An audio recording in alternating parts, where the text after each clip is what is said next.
All right, looks like the raid is filled up here, so I'm going to start. Once you guys go ahead, is there anybody that needs a summon? Please put a 1 in raid.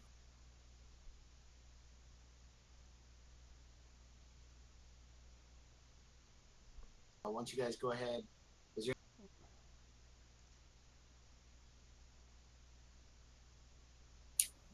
looks like nobody. Okay, so everybody go ahead and make your way in. And so everybody should be, most people should be outside clearing the hallway. And let's come on up. And while you guys are running, I'll start going over the fight. So there's pretty much 3 primary parts of this fight. It's the breath, the dots, and then handling the variability in the fight to a certain degree based on what we get out of those 2. So there's 5 breaths that he possibly can do. He'll only choose 2 of them, and then he will breathe each one 30 seconds apart and repeating. The first one's just a straight fire damage. It's a significant, about 3,000 to 4,000 fire damage. No dot, no nothing. It's one of the better ones because it's just consistent and you can plan for it and overcome the burst damage. The next one is a acid or nature, and this one does about 800 to 1,000 damage every 3 seconds. It is a dot. It lasts for only 15 seconds, but the significant part of this one is that it reduces the tank's armor by about 4,000 to 5,000, which is a lot, considering that most tanks only have around 8,000 to 9,000 armor. There has to be some significant attention made if this were to be one of the breaths to make sure that the heals are on point, because the tank can get pretty gibbed pretty fast, especially if the trank doesn't go off right away. The third possible one is another fire damage one. It's called Ignite Flesh. Instead of a direct damage, it just starts a dot. It does 600 to 800 damage every 3 seconds for 60 seconds. It can stack, but if the fight is scripted properly, it should drop off just as he starts the next breath. But there's a chance that that doesn't happen, and so we'll have to do some adjustments there. If it be we pop the tank and then let the secondary tank, the second tank, take over after two stacks or 3 stacks, depending on where we're at. The fourth one is a frost. It's just slows the attack by 80% of the tank and does a really small amount of damage, like 1,000 or 1,500 or something. The only thing that you have to be aware there is obviously if the tank's attacking at 80% reduced speed, that means his threat generation is reduced accordingly. So everybody just needs to mind. It's one of the better ones, but at the same time, it's just one of those heads up type of breaths. And the last one, and probably the most one that we'd have to adjust for significantly from a tank perspective, is the time lapse, where the tank gets stunned for second, or whoever gets the breath gets stunned for 6 seconds, and it also reduces the threat.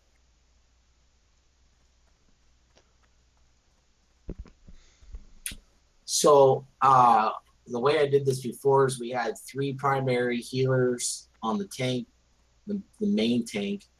We had 1 healer assigned to each hunter with a pool of understanding of, like, saying whenever the next hunter has to go out for trank shot, a bubble gets put on them, so therefore if they do get hit by a breath, they'll survive. So those are the breaths. Getting back to that's one part of the fight. The second part of the fight is the afflictions. There's 5 of them. We have to maintain a level of dispel cleansing on the entire raid. If any one person gets 5 of them, they turn into a wormling and start running around and start beating everybody up. There's 5 types. There's red. It does a fire damage over time. It's like a small amount of damage, like 50 fire damage every 3 seconds, so it's really not that significant. The only thing that's significant about it is if you die with the red affliction on you, you will actually heal the Chromag for quite a bit. Of course, if we have Mortal Strike up, it's not going to be as significant.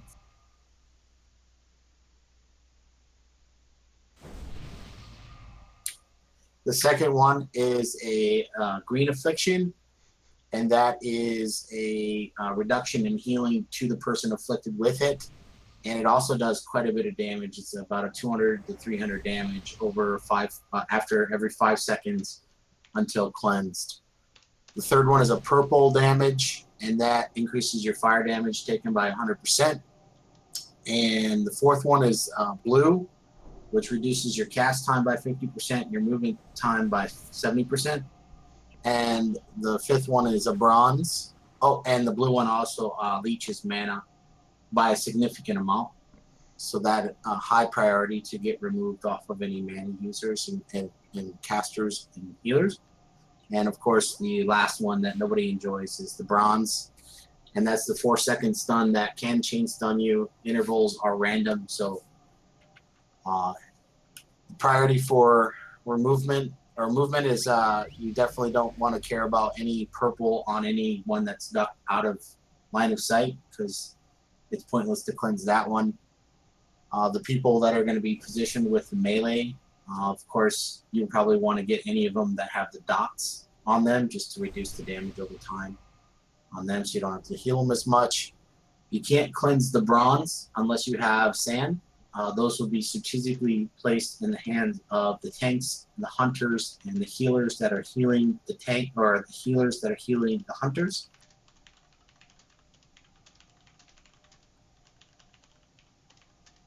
The third part of this fight is the enrage. At 20%, he just goes crazy, increases in size. So ideally what we do is we discover what the 2 breaths are, we figure out which one is the lesser of 2 evils, and then he also changes vulnerabilities throughout the fight. So just like the wormlings had a vulnerability, he actually sheds his skin and becomes vulnerable to a new one. So as we get comfortable with the fight, I would expect you guys to be calling that out.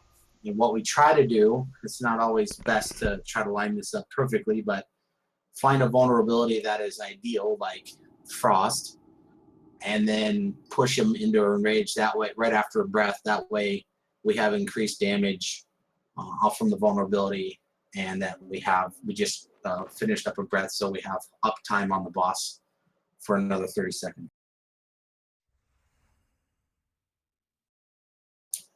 Any questions so far? I'm sure there's some that I didn't cover.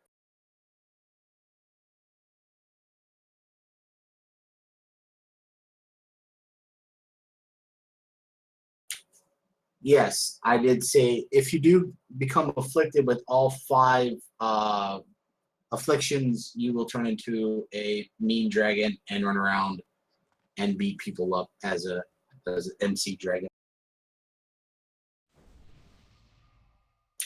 So from a healing standpoint, or we're going to have dedicated dispellers. Dispellers, obviously, just like on previous fights from Molten Core that drain mana, you want to cleanse those first. That's the blue. For dispellers and healers that are going to be with the melee, you're probably going to want to cleanse off the dots. So that's the green and the red. Not necessarily worrying about the purple as much, because they're going to be ducked out of any breaths anyways. So they shouldn't, in theory, take any fire damage ever. And for the bronze, of course, the main tank has to cleanse that off immediately with the sands, along with the secondary tank that's building threat behind them. And any healer that is healing a hunter, you should have a small supply as well, just in case you get afflicted and let's say your hunter's out and ready to take the next trank and you have bronze on you, hit that so that way you can continue to heal the hunter. The hunters will be, keeping them alive will be the primary focus of tonight. The tanking position and the melee running in and out, that's just kind of, it's pretty simple. Dispelling is pretty simple. Keeping the tank alive is relatively difficult depending on what breath you get, but overall, that's the fight in itself. So we went over positioning. If everybody wants to come up, we went over positioning. Just don't go in front of this this wall here. So like if you go in a straight line.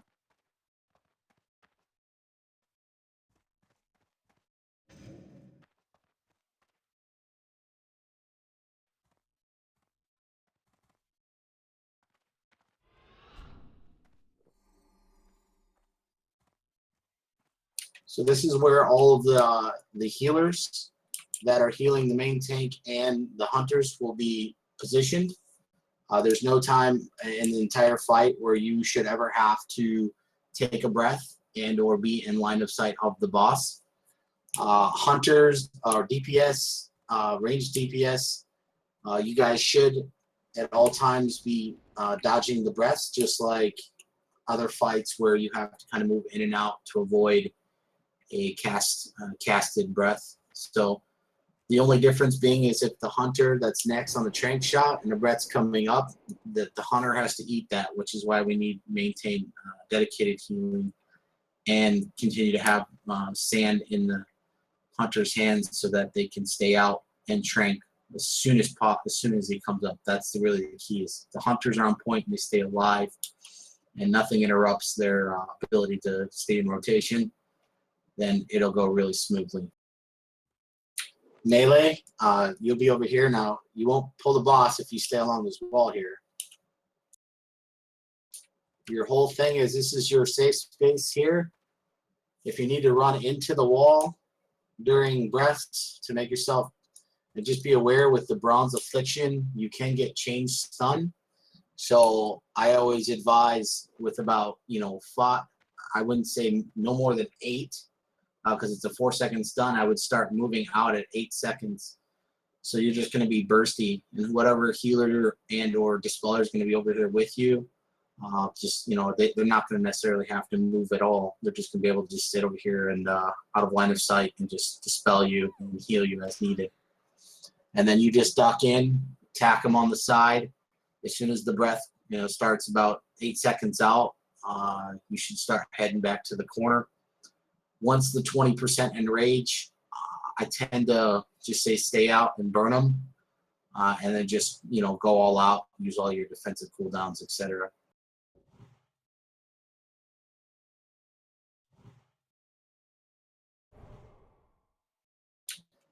That's pretty much the fight. Does anybody have any It's really kind of straightforward. Positioning at the start is the most important part. When we engage, the secondary tank's going to be building threat with the melee. We need to give about a 10-second start for the tanks. And Longer. I'm sorry. Longer. That in that video, they don't start DPS till after the first breath. Oh, excuse me. 30 seconds, a minimum of 30 seconds, letting the tanks build threat. And here's the only variability, and maybe I shouldn't go over this and just find out what the breaths are.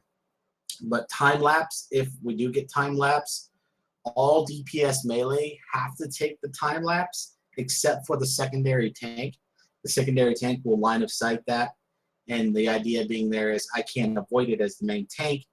So eventually, over time, it'll whittle my threat down, and he'll take over eventually. What will just happen is it'll just, Chromaggus will turn to him. Super will just have to pop a last stand and then move into position where I'm at as soon as possible, and then he'll start tanking, and then I'll go back over with the melee and rebuild threat as best as I can.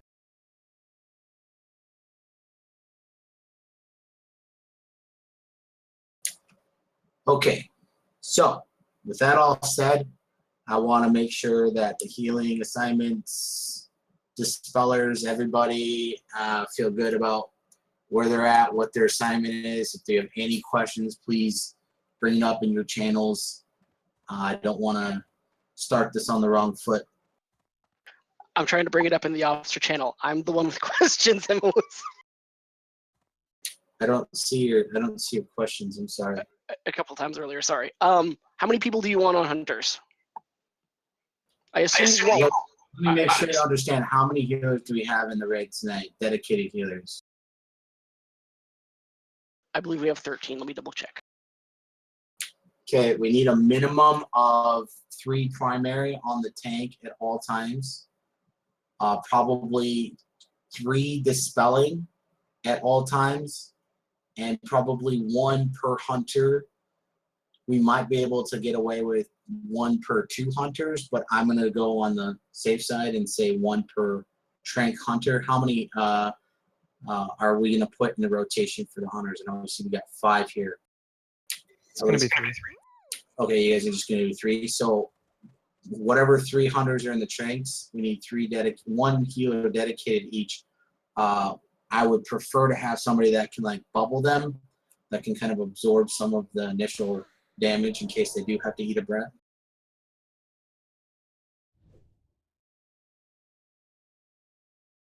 We should have 1, maybe 2. This is where we're going to have to work this out depending on the overflow. Maybe 1 dispeller and 1 healer with the melee, because that's quite a bit of, for 1 person to do both. So I would say 2, 1 dispeller, 1 healer with the melee, and that should put us with a couple of floaters. Is that right?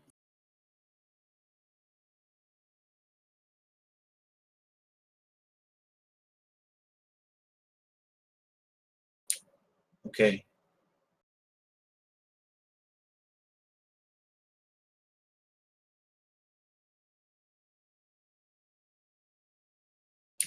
And for the trank hunters, what I want you to do, just like in the video, as soon as whoever's first, you just stay out, okay? And then as soon as the hand rages, you pop your trank, and then you go and you hide, you do your thing depending on if the breath's coming or not, and you try to avoid or damage as best you can. The next hunter, you come out and you just wait until that. I don't want you trying, if you're next in the rotation, I want you, even if the breath's coming, you just stay out until that enrage, and then you can duck back in. Got it. Hence why you should have a dedicated healer and you have sand in your hands, so that way if you do get the bronze affliction, immediately use that so there's no interruption in your progress of the rotation there.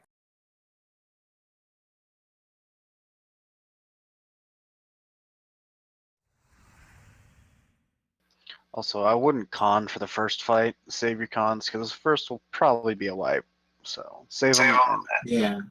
Well, oh yeah. So if anything, I want to do like a couple polls. Just everybody's probably a little bit nervous because it's a new fight, so you just want to get all the nerves shooken down. This fight really isn't that difficult from the technical standpoint. It's just a matter of variability with the breaths, and then everybody understanding what their role is when it comes to dodging the breaths and cleansing the afflictions and what takes priority over what, and then the rotation with hunters and stuff. So I'm going to stop talking. Everybody go ahead and get buffed up, and we'll pull here in 1 minute.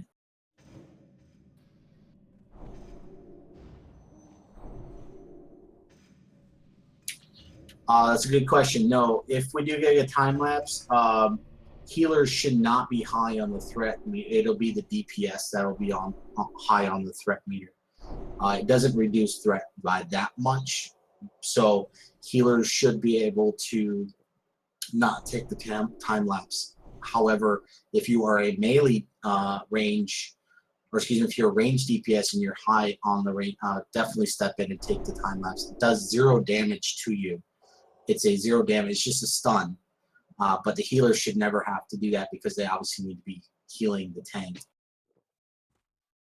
Quick question. How much sand do you want me to give to various healers? I think I said 5 per, right? Is that correct? I didn't hear. Sorry. Oh, I thought I said 5 per healer. And all the healers need them?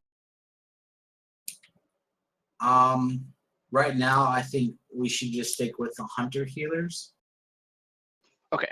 And does the general raid need any of them, or are they just gonna let it happen? General raid's just gonna need to let it happen. All melee, you're just gonna have to take it, and same with range DPS. So again, with the breath coming, 8 seconds probably a good timer for you to duck out because you can get chain stun twice in a row for 4 seconds. There's no DR on the stun, so definitely do yourself a favor and head out of line of sight. A little bit premature. This fight is not necessarily like we need to beat him within an X amount of time. Lamprey, where you going, dude? Here we go.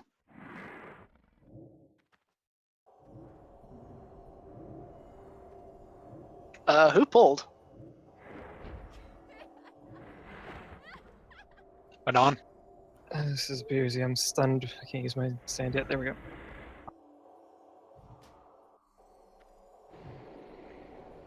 Beersy will take the next one.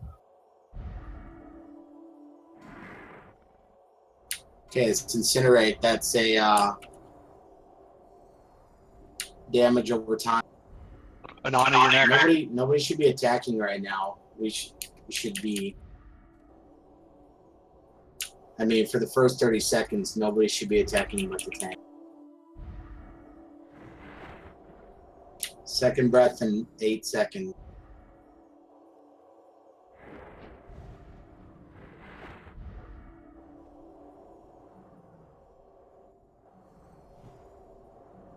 Corrosive.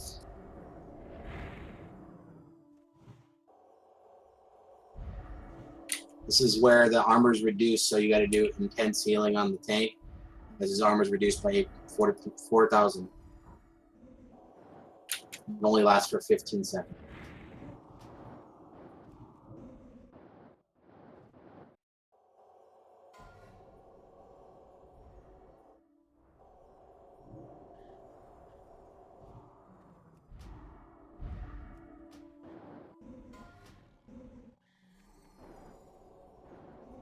Frost vulnerability.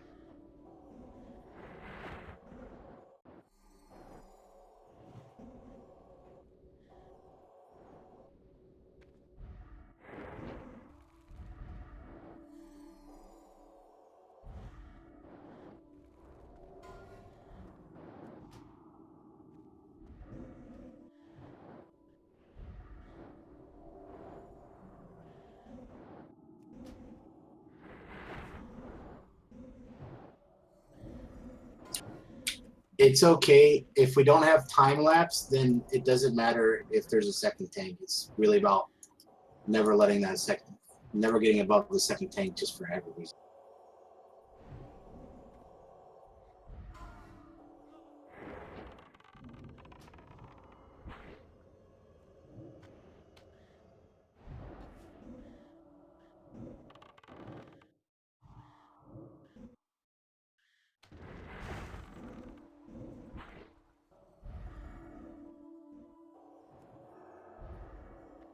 Corrosive acid and fire.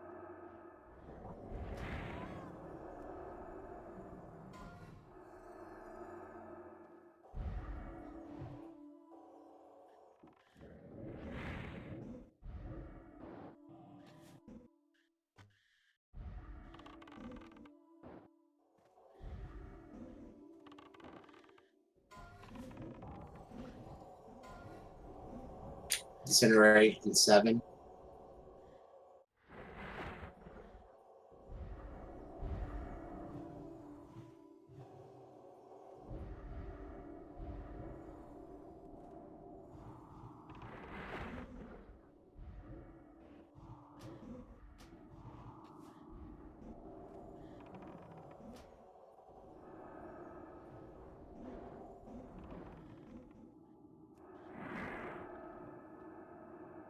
Corrosive in 7.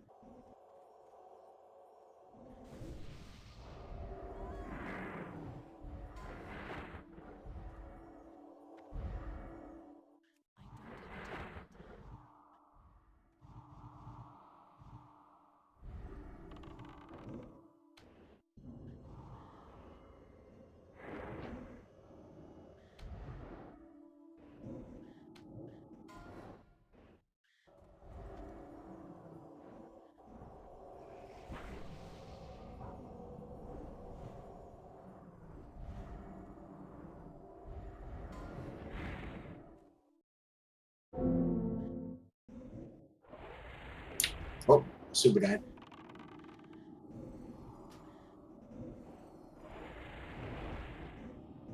All right, let's. So everybody got a good idea. I mean, we can't have people ass pulling like that again. So if that happens again, and it's like just you're not paying attention, you're gonna lose DKP for that now. I just want to make sure that we're extremely clear. You got to be aware of your surroundings. If it's an accident, you leg out or something, I get that. But if you're just not paying attention and you pull something, you're gonna lose DKP.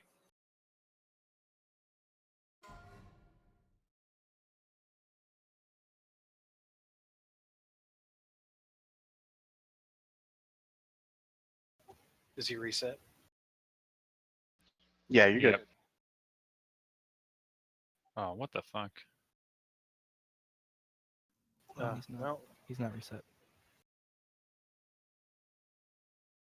But as you can see, I mean, I don't know what the percentage was there, but 70%.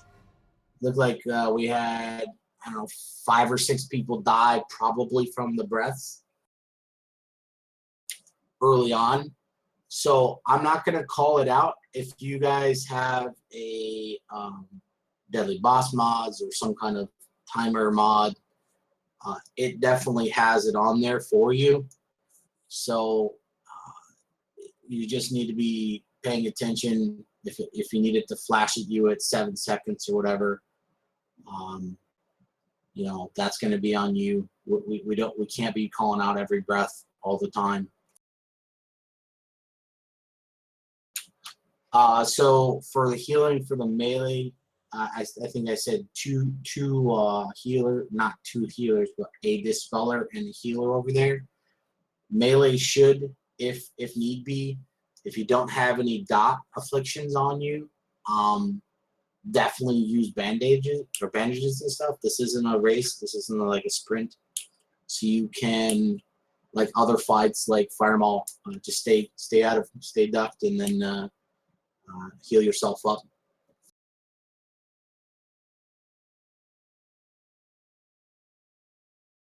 Yeah, I think if anything, probably need to adjust the decursive. My guess is it's probably just like a all-in-one. It doesn't really prioritize what over what. If one of you guys that are really good with that can share, you know, kind of your setup, so that, let's say, you don't need to, you know, like cleanse purple off any of the melee, but it needs to go off the tank.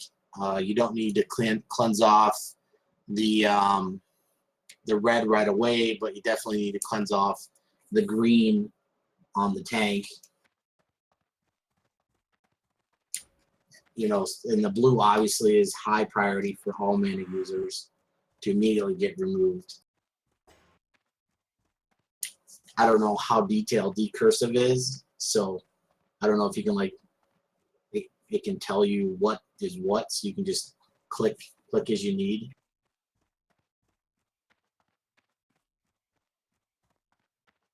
You can just mess around with the priority list. So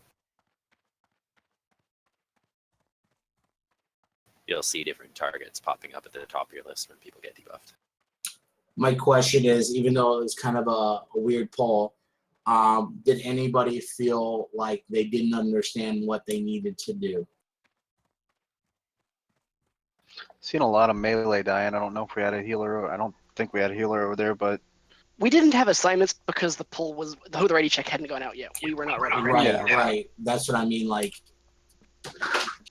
Oh, and also one note: well, the reason that the pull happened is because somebody didn't realize that he was out of his cage. In the future, at the end of the night when we do the drakes, don't go mess with the latch. Don't do that. I don't care how curious you are. If I see somebody do it, I'm going to dock them DKP and then not invite them to the raid the next night. There are lots of places in this game to dick around, and this is not one of them.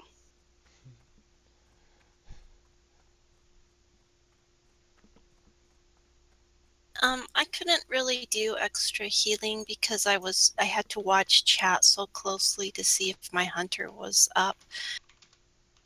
It'd be nice to have another way to tell if the hunter's going up. Or we can If yell that on makes Discord sense. if we need to. That would be nice. Then I could spend more time trying to help out with other healing, because I don't need. I mean, I have enough mana to heal him and at least one other person. The hunters can make a macro as well to say something when they're going out or Yeah, we do. whatever. Well, they We have a do yell. have macros. I'm just saying that's way over on one side of the screen, and all my healing stuff is more in the middle. Pull them together. So I can't really watch both as that well. And I want to do more heals. So Wandy, from a raid leading perspective, I'm going to be extremely quiet because really this is all technical. So if the hunters need to talk over comms and that helps you from a coordination standpoint, I think that's extremely fine. It would help me be able to heal more than just one person in the raid.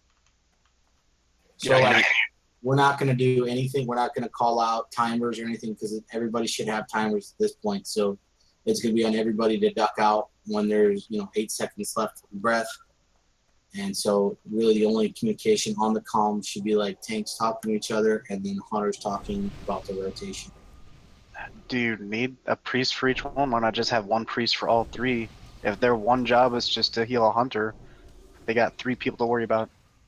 That might work. Well, hear me out now, and I'm not disagreeing with that. We might be able to curtail it down, but a hunter is inevitably going to take one of those breaths, and they're both a damage over time.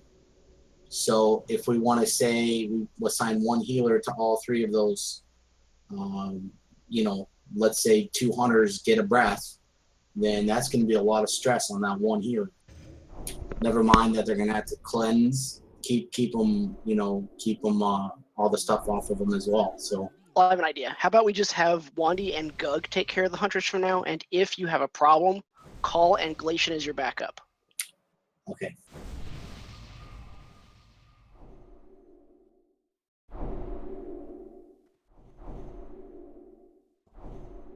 Okay, that sounds good. As far as cleansing, which colors do we need to prioritize on the hunters? Not the blue, right? Just the green and the red? No, blue as well, because that drains their mana. Okay. All mana users, the number 1 cleanse priority-wise should be the blue getting off the healers, getting blue off of the mana DPS and the hunters. Is the green magic or poison? Are they all magic? Green is the affliction. Yeah, the affliction. I believe that one doesn't have like an orientation. It just reduces poison. No, green is poison. Okay, so the priest can't clear that one. So having a priest is a dispel kind of magic. I put a druid on him for poison and curse. Yeah, and then we've got a druid and a paladin with the melee, and we've got a druid and the priest with the ranged. So all 3 should be cleansable. I just want to make sure all afflictions are magic. No, they're not. Really? We got a disease, poison, magic, and a curse.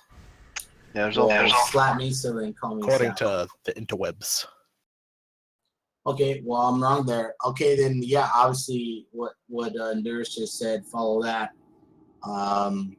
Yeah, we'll definitely need to have a team effort there then. Yeah, between the 2 pairs, they can get all 4, because the paladins can get 3 of them, and then druids can get curses. Okay.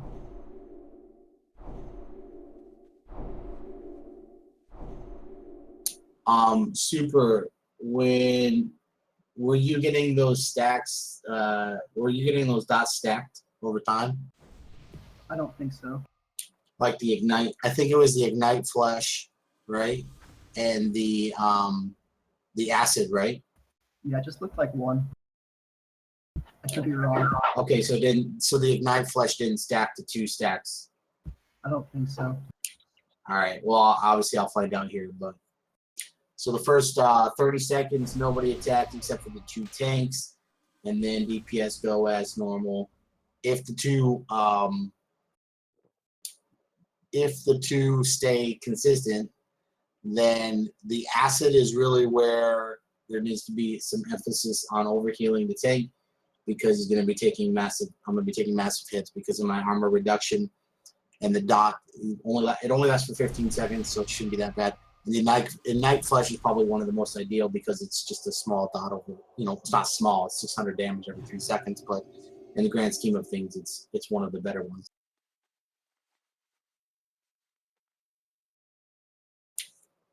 Do we have a healer / dispeller for the melee group as well? Yeah, I'm going to boot on. Yeah, and Enormous is going to be in there too. So for the sands, we're using them as soon as we get the debuff, right? The hunters. Ideally, as you can basically do it so that when it's your turn coming up, you have 20 seconds before that trank. You should be able to get one off if you need to, just to conserve a bit, maybe. But if you feel that you can't, then just definitely use it whenever. Okay, cool. All right. So despite the fact that we had a butt pull, I think that was a good first attempt. Let's hone in on if we don't succeed here. I would like everybody to kind of chime in like we just did there, where we're doing kind of workshop where everybody's kind of giving their input, correcting where I'm wrong, and then fixing some issues on assignments and stuff. So it's good work. Let's get back in. Let's do a ready check and we'll pull.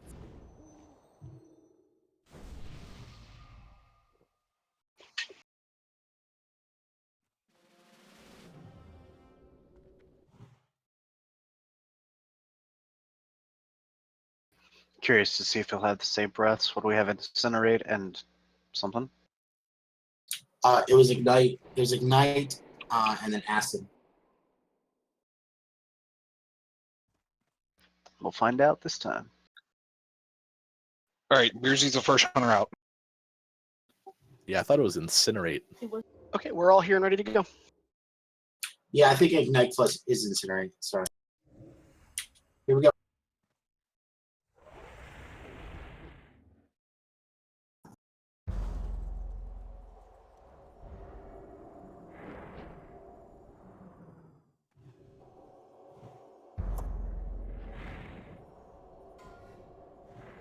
Here's and done it. Anana's out.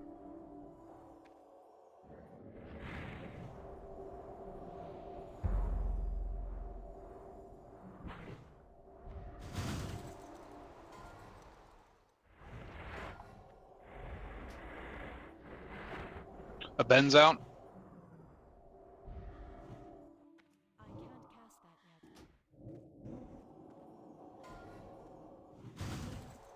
Shadow. Beersy's out.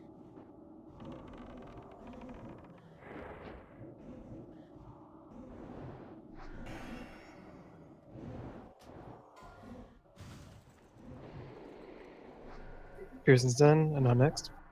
Anana's out.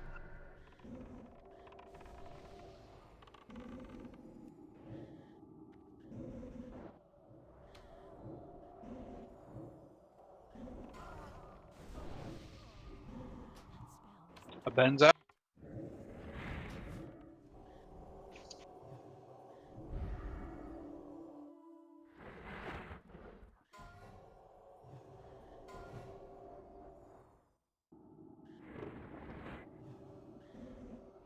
Beersy's out.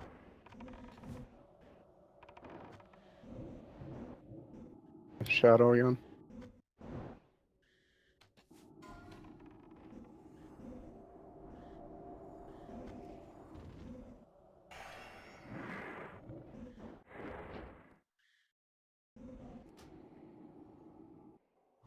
Anana's out.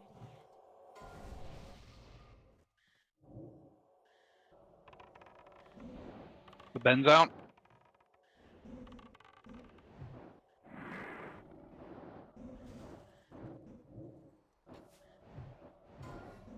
Fire. Beersy's out.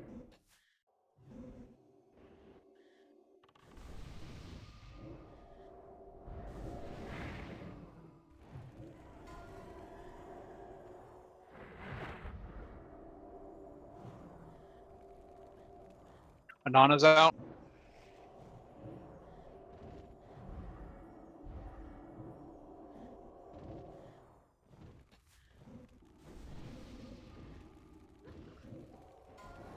Ben's out.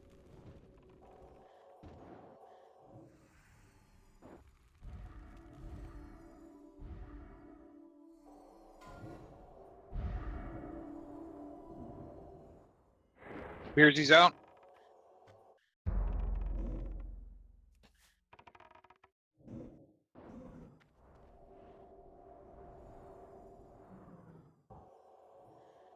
Arcane. Anana's out.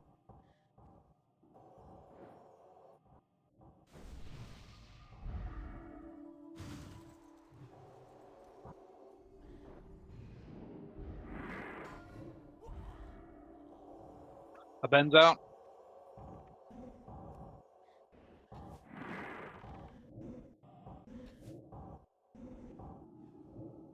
My wands are doing 400 damage. Beardsy's out. Shadow.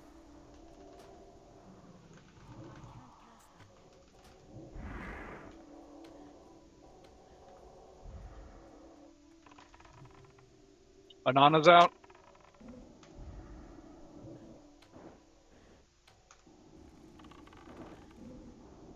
Shadow.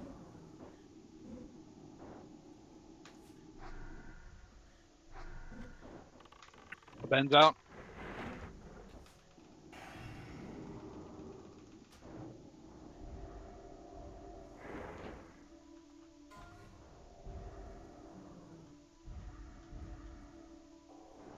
Beardsy's out. Frost.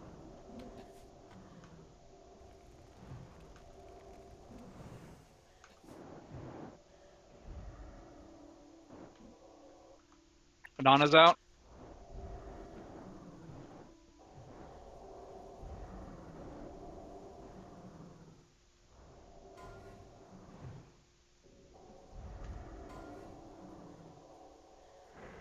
Ben's out.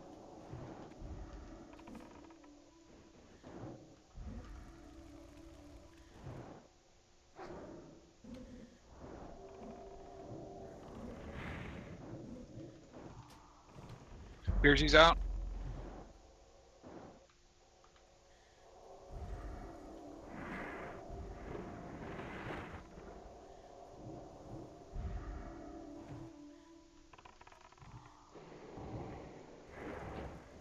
Arcane. Nana's out.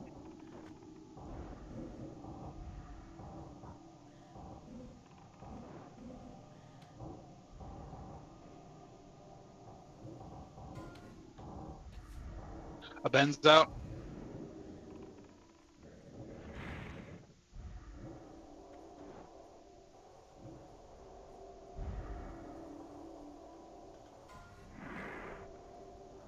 Beardsy's out. Frost.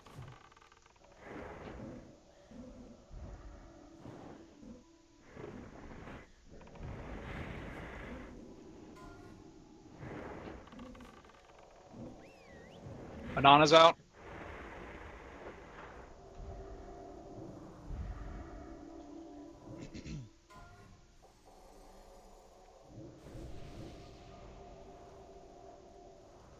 Ben's out.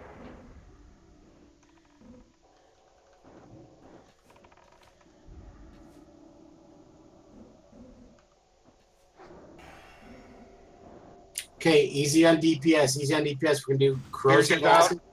We're gonna do corrosive acid. And then we're gonna push him into enrage, and then I want to lay on hands on Amulet.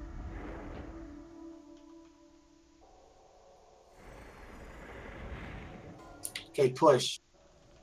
Anana's out. At 20%.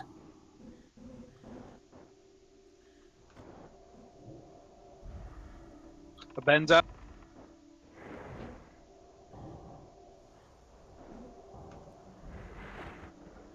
Beardsy's out.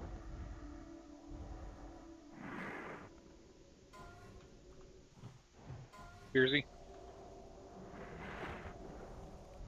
Anana's out. Fire. Okay, lay on hands. Lay on hands used. Ben's out.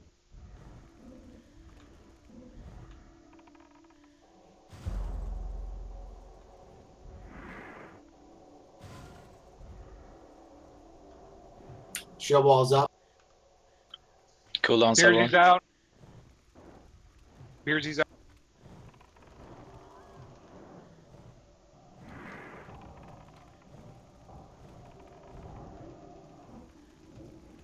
Last stand. Fire again. Anana's out. Go for incinerate.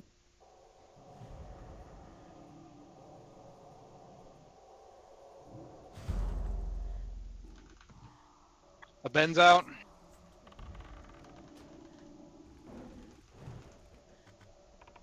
Last stand's down. Another land hands.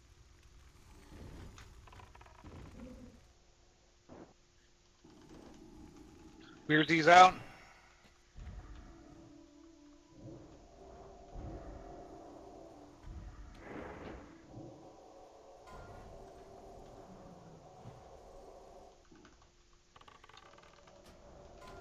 Anana's out. Shadow. Down, bitch. Nice. Sword. Ooh, that was intense.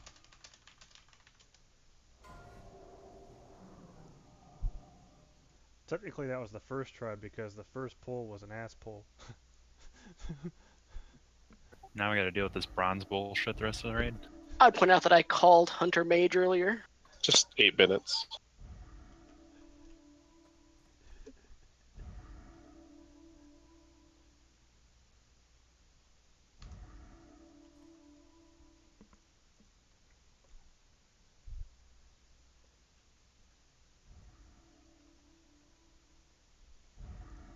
$500 from Beers. Anybody else want to beat 500?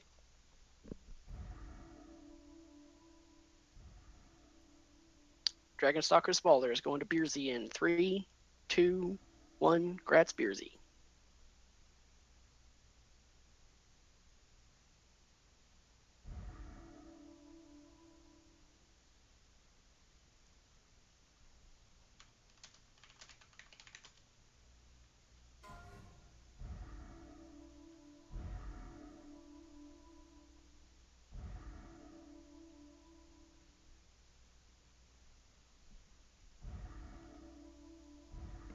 I see 200 from Germ. Going to Germ in 3, 2, 1. Grats Germ. Nice. 6 out of 8.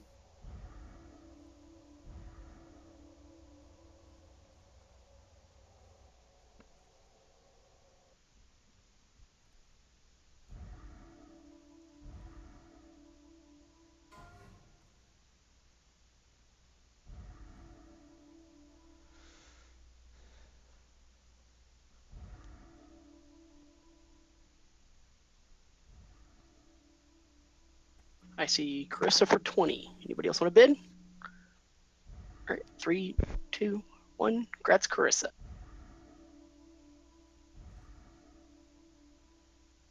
Is that all the loot? Oh, there's another piece. There's 4 pieces on this guy. Okay, great.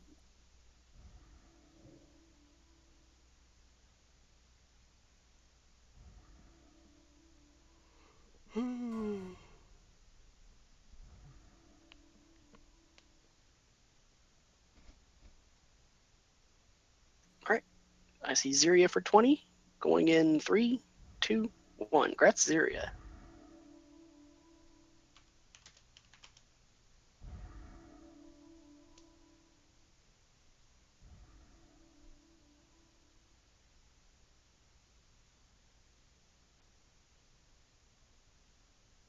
Oh, hold on. Before I skin this thing, we should take a picture.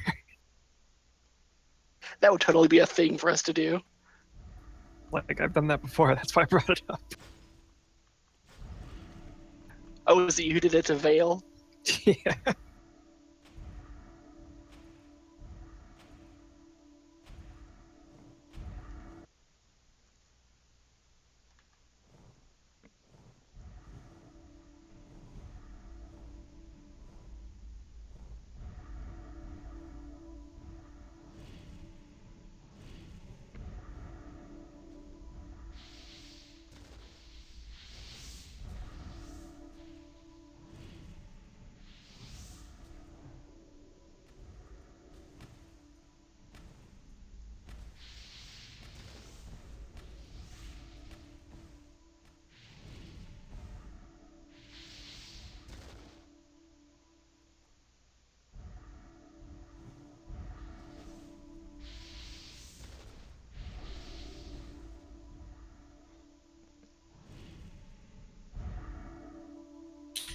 If you have any excess sands, please pass them back over to Endurus.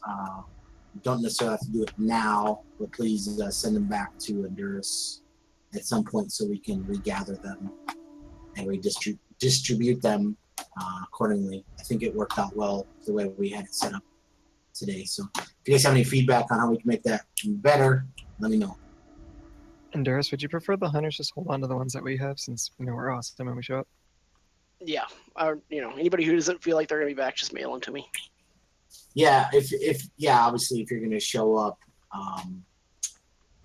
all the time, then definitely hold on to them, especially if you're in a critical role like the hunters. Hold on, I just got DC'd.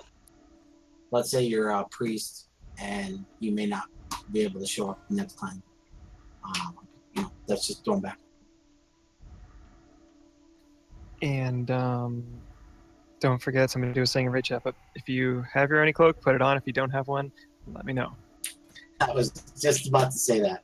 So this fight, you will die at the transition from phase 1 to 2. If you don't have an Oni cloak, there's absolutely zero chance of you surviving without one.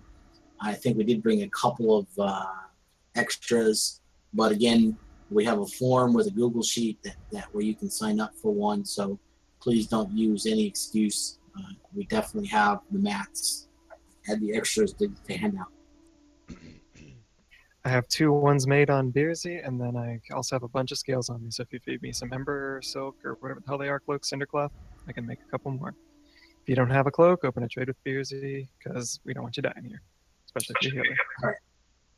So this is a 2-phase. Well, actually, it's a 3-phase fight. Let me correct that. First phase will be a bunch of ads that spawn in these 2 doorways. Generally, there's 2 different strategies. One is you kind of move them all together and then take care of them together. The other is you split the raid kind of in the middle where everything kind of collapses and you take them down. There'll be 2 different types, actually a whole bunch of different types of ads, but mainly 2 different sizes of ads. There'll be small ads and there'll be big ads. The big ads need to be picked up and tanked, off-tanked by a tank, and the small ads generally can be AoE down appropriately before they get to the AoEers. Once 50, I believe it's 50 ads are dead, then phase 2 starts. That's when Nef comes down. He will land and immediately fear everybody. Well, let me do an addendum to phase 1. So in phase 1, he'll go around and he'll shadow bolt random people, and he'll actually mind control somebody randomly. We just have to deal with that. If it's a person that could do some damage, just sheep them until the MC is off, and then cleanse it. And then the shadow bolt, you generally can't avoid. I don't even think you can line of sight it on this server, so he can just shoot you through these pylons regardless. In phase 2, the boss will come down and he'll land and he'll be tanked right here, facing me with a big tail going far back. The remaining of the raid will be over here. Melee, you'll be at his back feet. Please be aware that the hitbox is huge, so you don't need to be in his actual, and like what you actually see, you could probably be about 10 yards out and still be swinging. Warlocks, you'll be over here by your lonesome, because in phase 2, he'll do class calls. Each class call has a specific outcome. So let's say for a warrior, he does a warrior call. What happens is he puts all warriors in berserker stance, including the tank, and or if the tank is a warrior, which we will in this case, then for like the entire duration of the class call, and then he can switch back into defensive. Let me go over most of them. The rogue, he'll summon all the rogues to right underneath him. Generally, if he summons them to a point where they're in like the cleave zone or the melee zone, the tank will kind of shift them away so that they don't get cleaved and hit during the duration of their class call. Hunters, you guys know or will know and learn how to have a macro that unequips your weapon right before a class call, because what it does is it breaks your current weapon, a ranged weapon. That sucks if you have only one weapon and you don't unequip it, because then you're literally given for the rest of the fight because you don't have your ranged weapon and you have to go get it repaired. Yeah, we got the Warlocks, the reason why you're going to be over here by yourself is because you guys summon Infernos, so that's not very nice. So the idea being is when your class call does happen, your Infernos should land close to you, and then of course the rest of the group should AoE them down and keep them off and just kill them appropriately. Let's see, for druids you get locked into cat form, so that's not a big deal. I think that's probably one of the easiest ones. What one haven't I gone over yet? Priests and mages. Yep, priests and mages. Okay, man, I'm having a hard time. Somebody help me out. Priests, your heals will put dots on people. There you Don't go. heal So at all. you have to heal it all. It's basically like, well, I guess, what's the fight where you have to stop it when and ZG, the raptor boss, when he gazes at you, basically hit escape, and you sit there and do nothing. Actually, we can use renew and power word shield. So renew doesn't put a dot on there. Not according It's to just your Wikipedia. direct. Okay, well listen to that instead.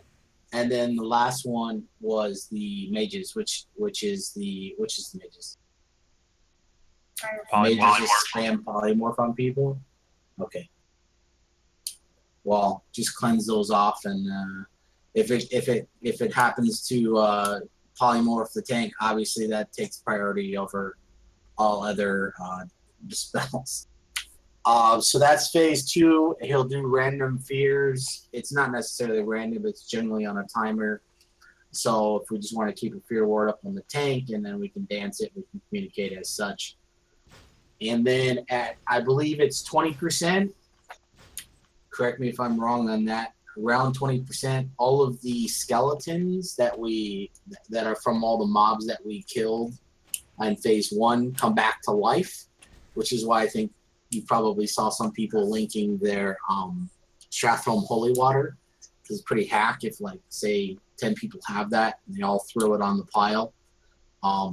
They die really, really fast. So generally what happens there is basically off tanks go and pick them up, and we'll have a designated AoE taunter. You probably have to do a shield wall, same thing, especially if it's all the mobs, and then all the ranged AoE need to just burst them down. Boss fear is just like Oni, right? What for you? Say that again, just like Oni, what? The boss fear is just like Oni, right? So you need fear ward. Yeah. Yeah, it's exactly the same as Oni. It's rather, I don't believe there's a tail swipe though here. So. Yes, there is. Oh, okay, there is a tail swipe. I just don't remember everybody ever complaining about it. So he is rather large. He has a huge graphic. He's a big character. So I would prefer, and of course this is where I think we need to talk it out, is I would prefer that we have all the mobs come to one spot. That way during phase 2 or phase 3, sorry, at 20%, we can immediately have them all coupled in the same spot. I've used this pylon here and just had them all come to this area, so all the healers were back here, and then the tanks were basically playing defense, picking up, and the AoEers were basically killing them all in the same spot.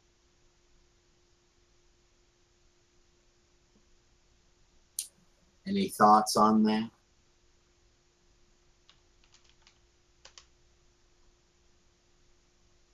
Emilis, do we need to rearrange groups?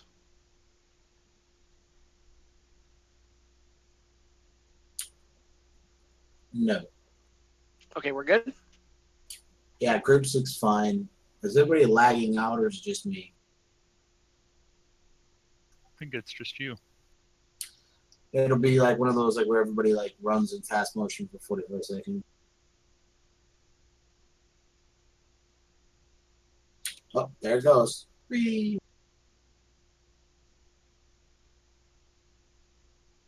So no feedback on the strategy. Like I said, I remember successfully doing them both ways.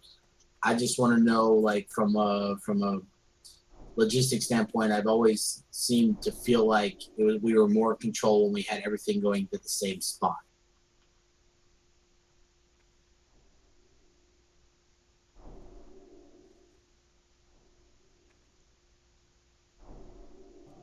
I'm inside if somebody Is would that for mind phase summoning me. 1?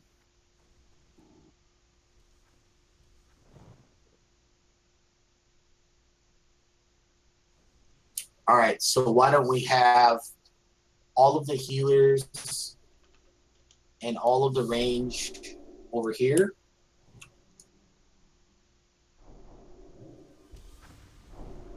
So they're going to be coming out of this port over here on the left and the port on the right over there. And the idea is we want them all to funnel to this spot basically right here. So we'll put ice traps up at all times. And like I said, the gist of it is we kill them in relatively the same spot, all of them.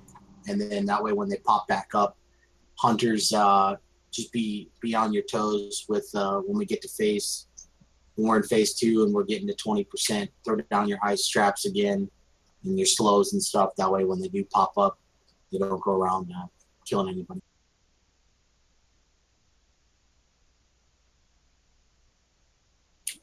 Oh.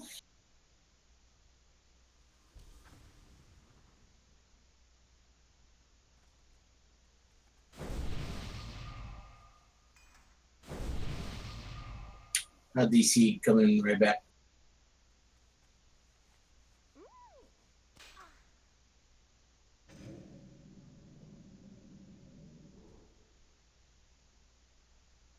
So why don't we just give her a go? And like I said, just give. The idea is all the tanks, Oro, Stout, Emla, Super, and let's do Krissa as well. The primary is to pick up the big guys and just tank them, and the small guys obviously we still want to try and pick them up as well. All AOEers. This is basically a fight where we want to build them up and then knock them down, just kind of like bowling. So don't burn yourself out of mana, but when we get like 2, 3, 4 in a row, I'll probably once we hone in on this, I'll probably get an idea of how many we can have up and then the call for AoE, so it's like in bursts. And last call for Onyxia cloaks. Everybody has one equipped, excuse me.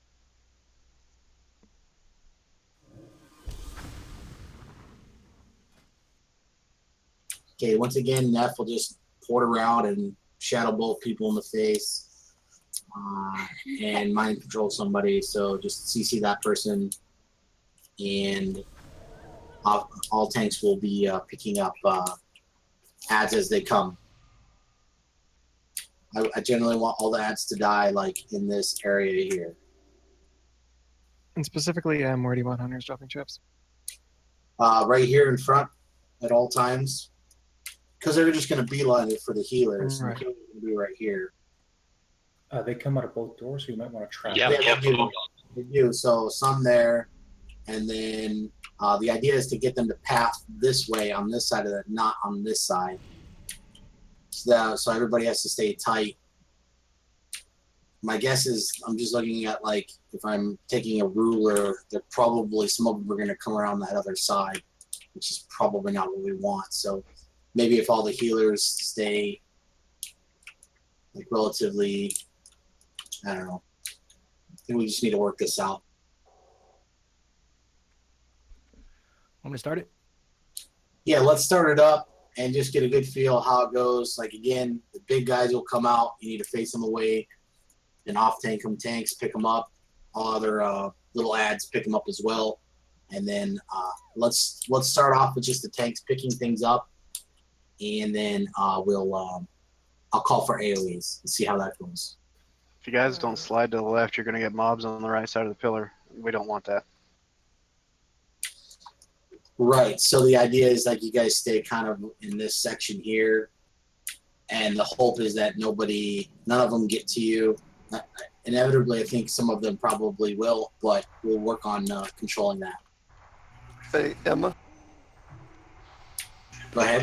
What we used to do is everybody would hide behind the throne for line of sight, and the tanks would be down at the bottom of the ramp.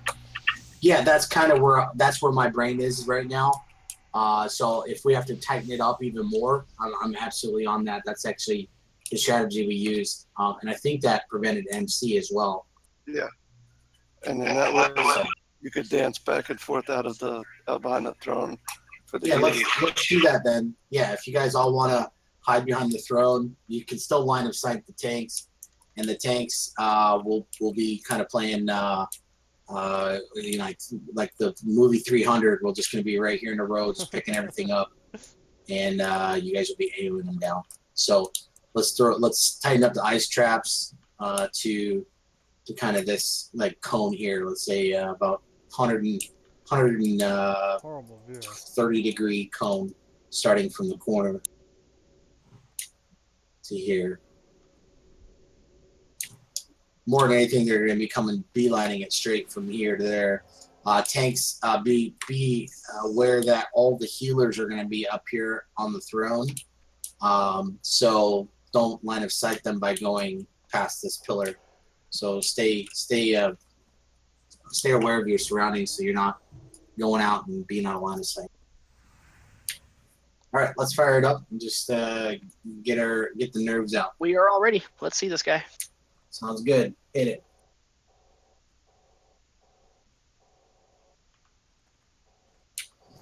If some of you healers are still kind of chilling up here, I would advise you go and hide behind the thingy.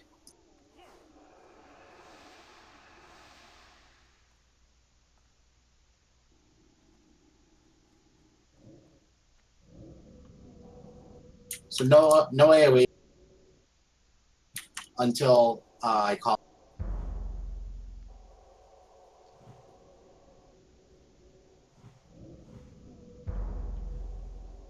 Are you gonna pull the bigger ones out for the melee to DPS down?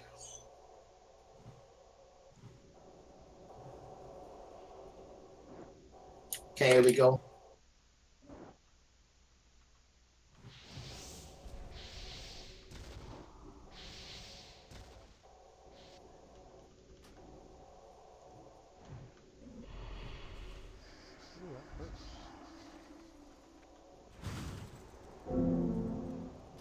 Over there. What's going on? What was that? So we didn't have enough tanks on this like quarter here. There were too many out catching the back side, but not enough catching the front side here. I felt like I was pretty much catching every single one of them coming out.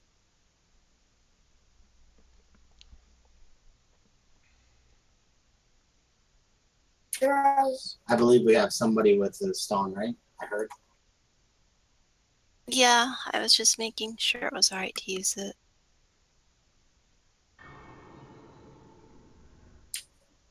Line of sight as in line of sight problems on healing.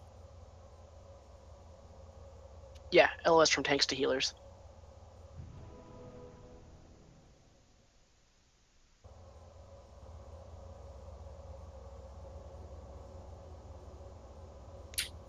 Go ahead and pop up. Nobody release. We got wipe protection, and then as soon as we get up, let's make sure that we have another wipe protection, just so we don't have to do the long haul. So it looked like the feedback I'm getting is line of sight problems, and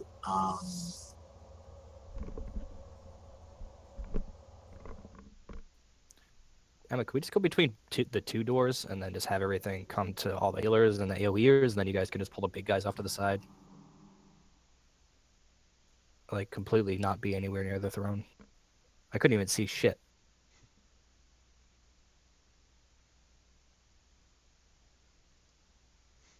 I thought the throne was to block the Shadow Flame when he came in the second phase. Well, I mean, we all have our cloaks. You can't do that. It'll hit you regardless of where you're at. There's no cheating there. Oh, Shadow Bolt was fucking shitty. Yeah, there, too. the hiding behind the throne has a two-pronged purpose during the phase one. One, it line of sights the Shadow Bolt that he wants to cast on you if he just happens to pick you. And then I think it also negates the mind control as well if you're hidden behind there.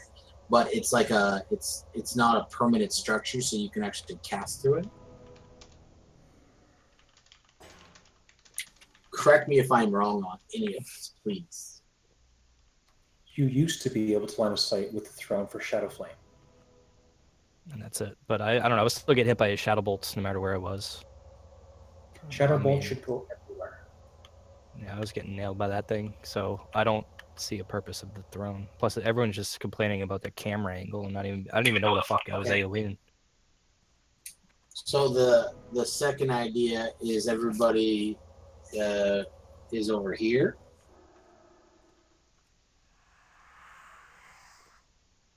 And then we just AoE this door here and pull the big ones off, and then and then we have secondary tanks where we do AoE here.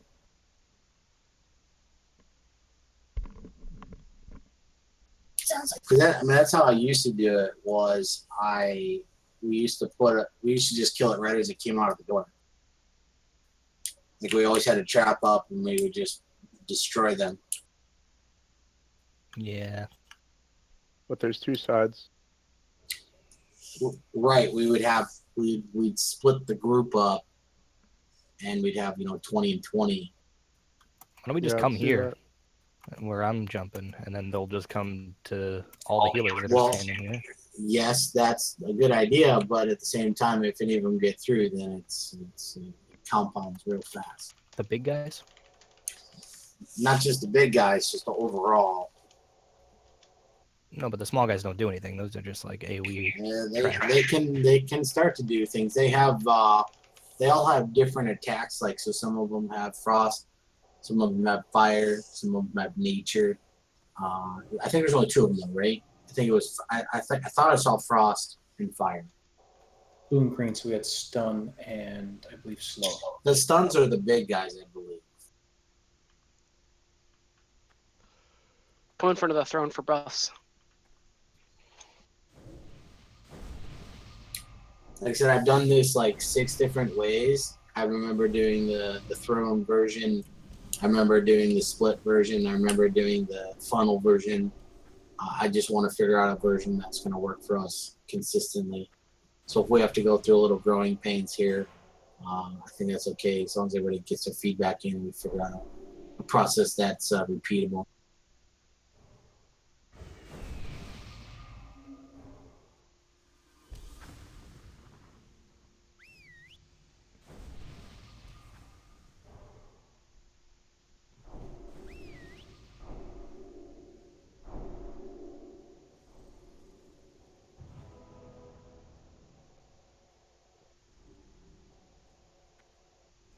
Is Gurney here?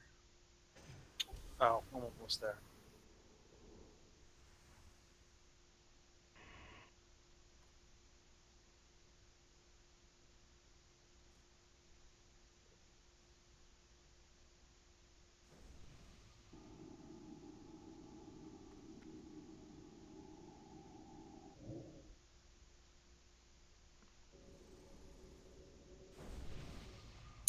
Let's get a summon up on the old Gurn.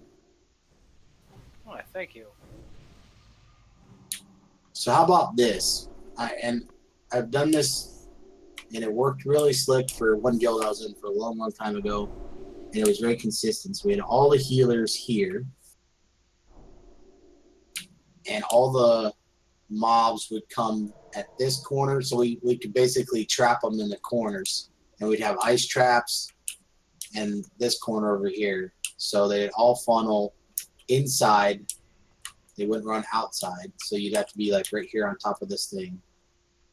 And then we just had AoE continuously go on these corners, and the tanks would pick up the big guys and face them this way.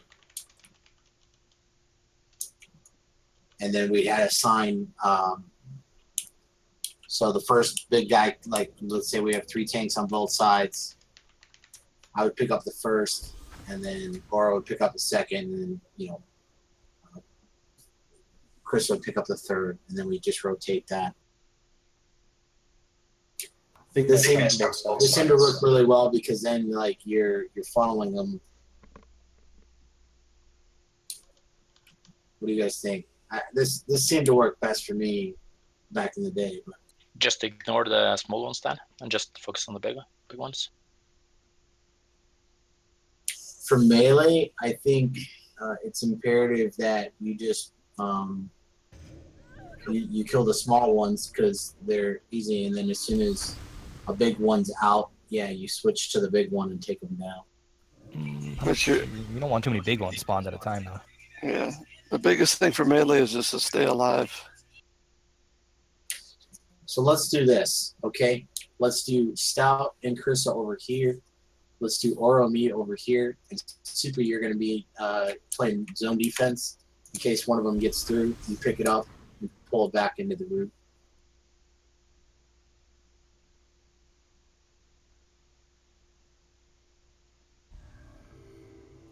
And we'll just, like I said, they run right into this corner, and we just literally just pick them up, sunder them, battle shout, demo shout, keep everything on us, and then as soon as the big one comes out, I'll pick up the first, or you pick up the second. Over there, Stout, you pick up the first on your side. Chris, you pick up the second. You just rotate that, and then Super, if anything gets through, taunt it back into the AoE group.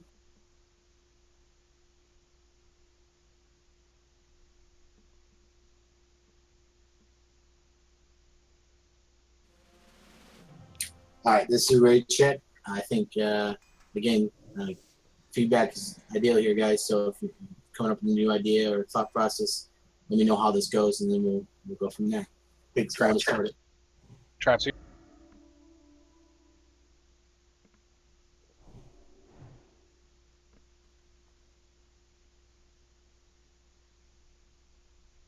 We're all ready. All right, let's do it.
Is everybody dying, by the way?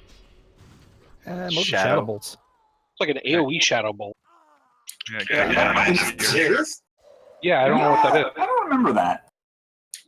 And wait, time out. Let me be sure I understand before I get weirded out. You're saying Nefarian was throwing a shadow bolt, and it was landing and then pulsing out from that person? No, it's just a volley. Literally, it's a shadow volley. Yeah, it did the last time too. Yeah, something was just shooting a shadow bolt that hit 40 people. Well, okay, that's different than what I remember him parking around and then shooting one person, Molten, emceeing one person, and then porting somewhere else and then bolting that person with a shadow bolt. I do not remember an AoE shadow. Yeah, that was definitely an AoE shadow bolt. Now that we know that, which is wrong, I think, when we were behind, even though I know the camera angle sucks, when we were behind the throne, was that happening? Yep. We were still getting hit.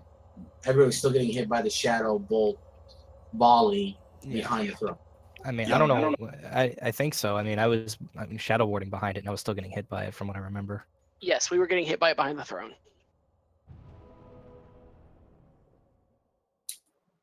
Does anybody have a clue how to counter that? No. Could just split the raid like normal. That way, only 20 people at a time maybe getting hit.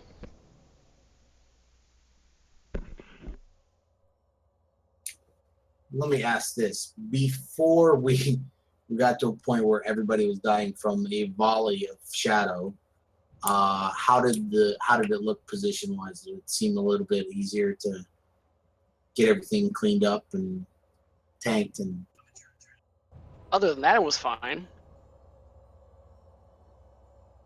Oh, it's an actual problem apparently. oh, seriously?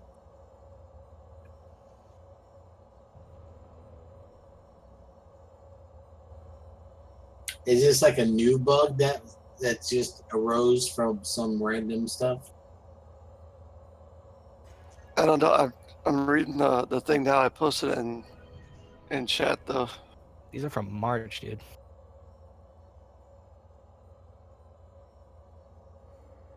But no shadow bolt hit me, by the way. Could it be something about the position?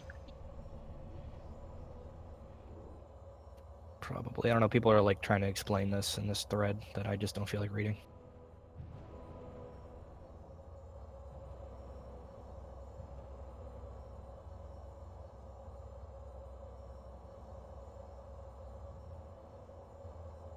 So it sounds like, just from reading the first 5 comments, is you can line of sight the shadow bolt. All the way down, someone said, "Don't bother with messing with line of sight. That is not the solution. Get the right setup and play better." That sounds about right. Get the right setup and play better. Yeah, get That's good. really helpful. That's like press your buttons harder.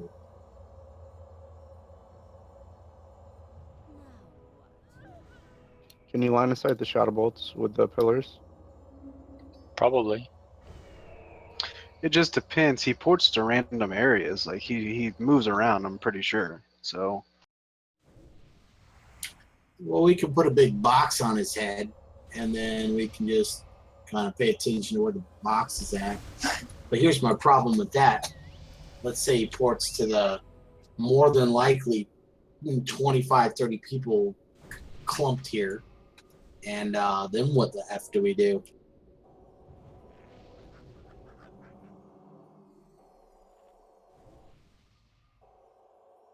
Couldn't resist, could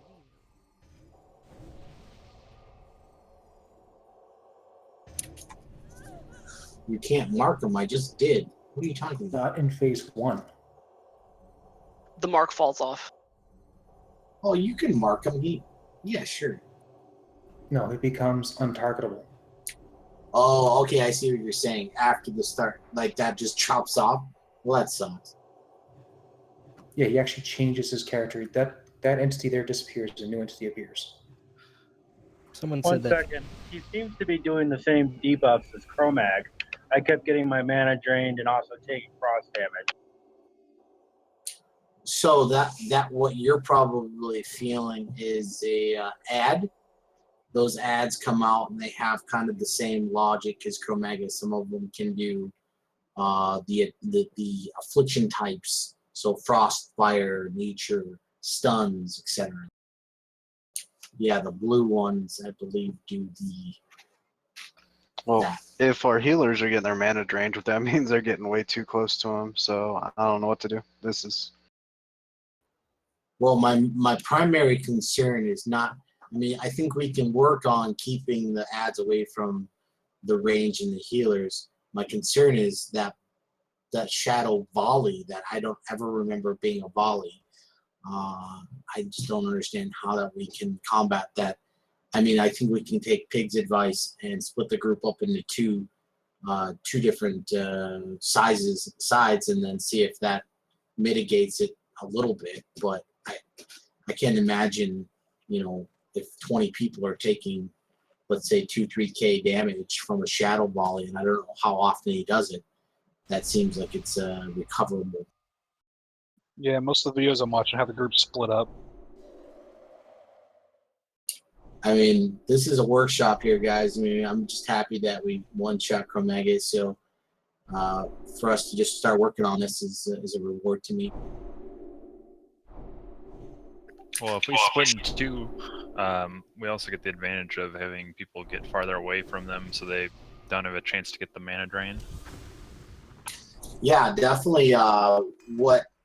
One of the successful times I did this, we would just pick them up right at the door. Yeah, that's what I'm seeing. Why don't we put like one group kind of on the side of this column, and then just handle this door, and then the other group on the opposite side, and just go symmetrical with it. We'll just split up the AoEers and the healers and the tanks. Although I think we have what, 4 tanks, 3 tanks, 4 tanks.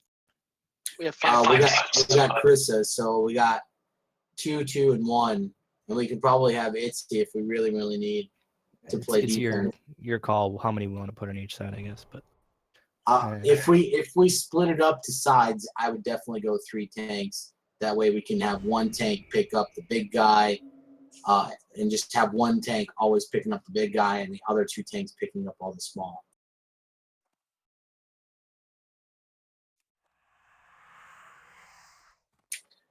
Does that sound good? That sound right?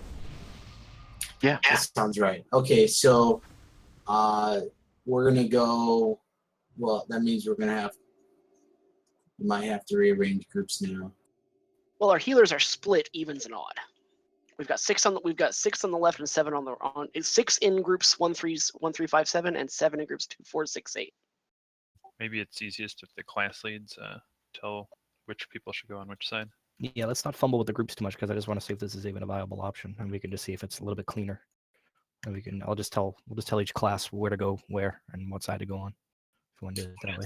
All right, so our highest mitigating tanks are Super and Krissa, so I want them split on sides, and I want them picking up the big ones, and then facing the big ones away from the group. So basically picking up in the door and then just facing them, just taking them right here. Just be aware that you might have to pick up more than 1. If we get really good at this, you'll probably have 1 at a time. Same thing on the other side. So Krissa and Super will be our picking up the big ones. On the left, it'll be me and Oro. On the right, it'll be Stout and Itzy.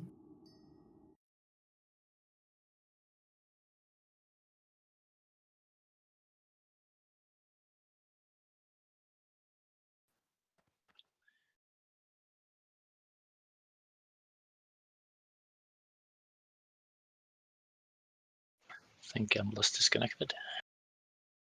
Yeah, I don't know what's going on. It's doing some weird stuff. It's not my connection at all. It's fine.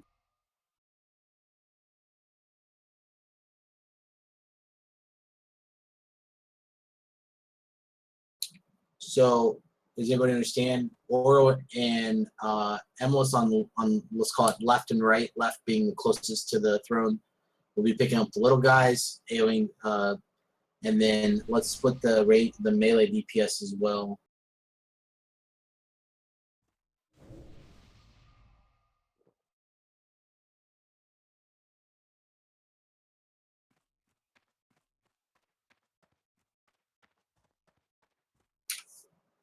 Let's go.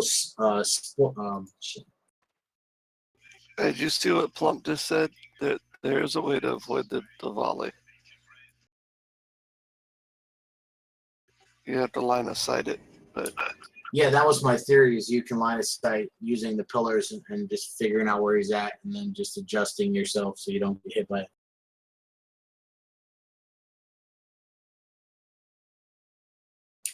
You can't dispel the stun from the big guys. No.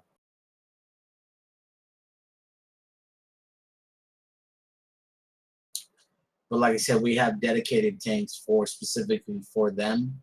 So you just need to be aware that they're going to be the ones being stunned. And the other 2 tanks will be picking up the little guys.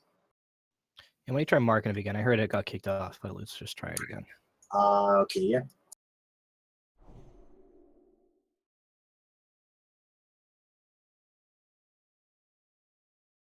And just make sure there's a pillar between you and Neff. Yeah, pretty much. I mean, it shouldn't be too hard if you're close to the pillar. I mean, if all you have to do is be on the opposite side of it, right?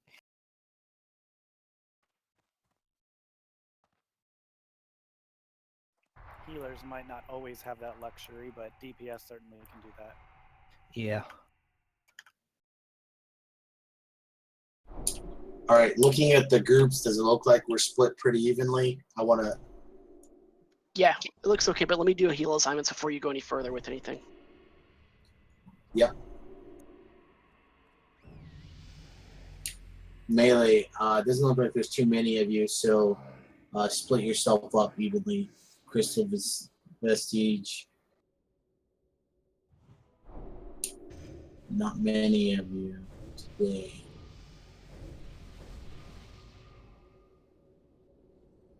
Okay, and I want you to focus on the big guy helping, and then range DPS.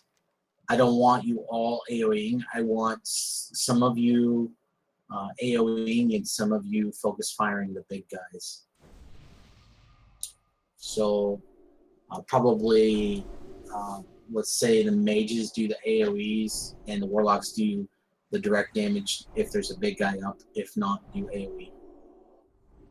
That works for me.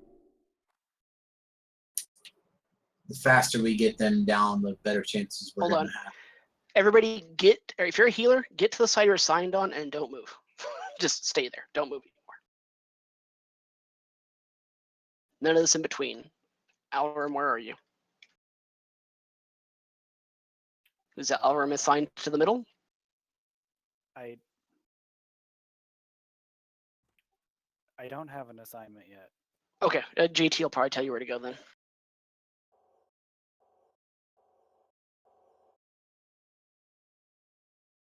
Yeah, we'll probably have to collapse for buff spin. It's okay.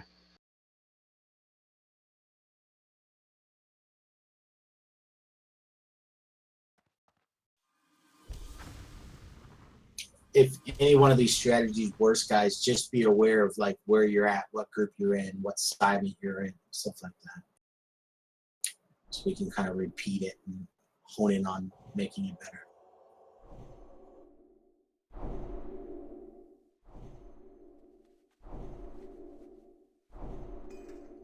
And definitely during the fight, if the mark stays on him, don't be calling out if it works or not. I mean, definitely call out if it works, but don't like chit chat about it.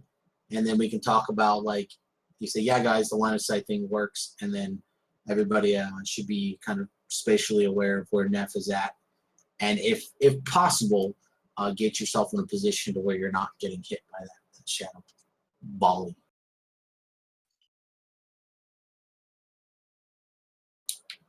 Unfortunately, I didn't see a timer on it or anything, so I don't know what the frequency or anything.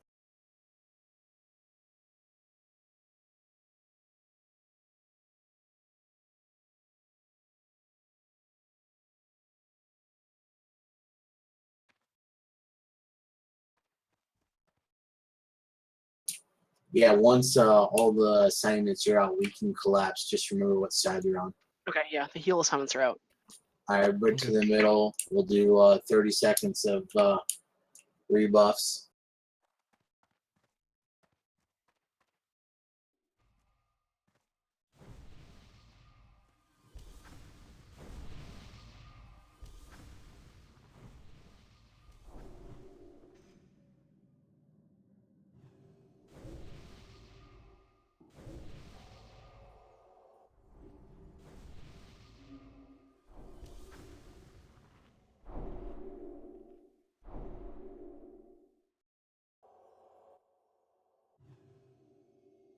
All right, everybody to your sides. We'll do a ready check, and Once again, remember on Nixie Cloak, if you're moving around your gear and stuff, just double check.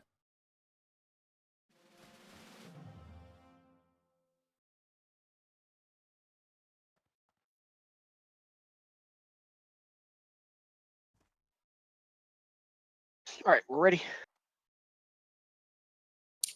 All right, let's do it.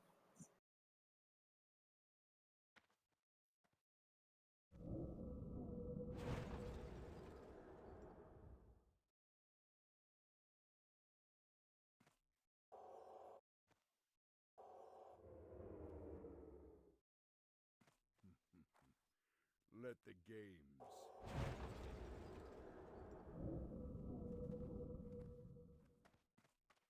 He still has the skull. Still marked.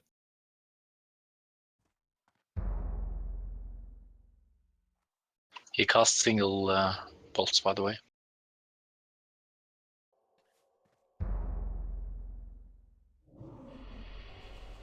There's a dollar.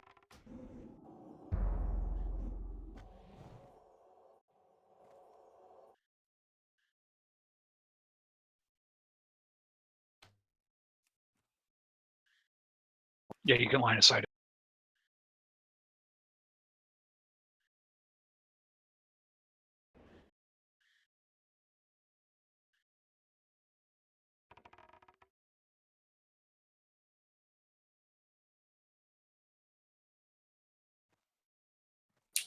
Mind control.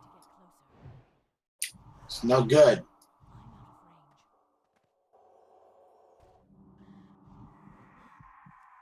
Green Dragonkin coming right side. Itsy, get the one out of that group back there. I'll get this. Another one coming on the right side. You guys can fear him if you want.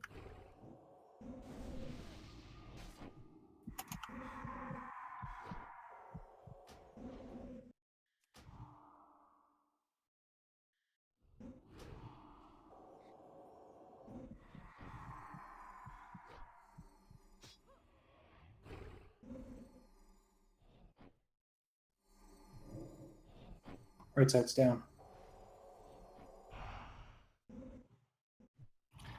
Where do we stand?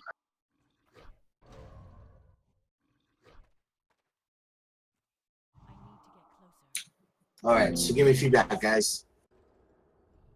Only one color comes from each grate, right? Say that again. I'm sorry. Only one color comes from each gate. Yeah. Yeah. They'll be right. Correct. Blue came from right, green came from left.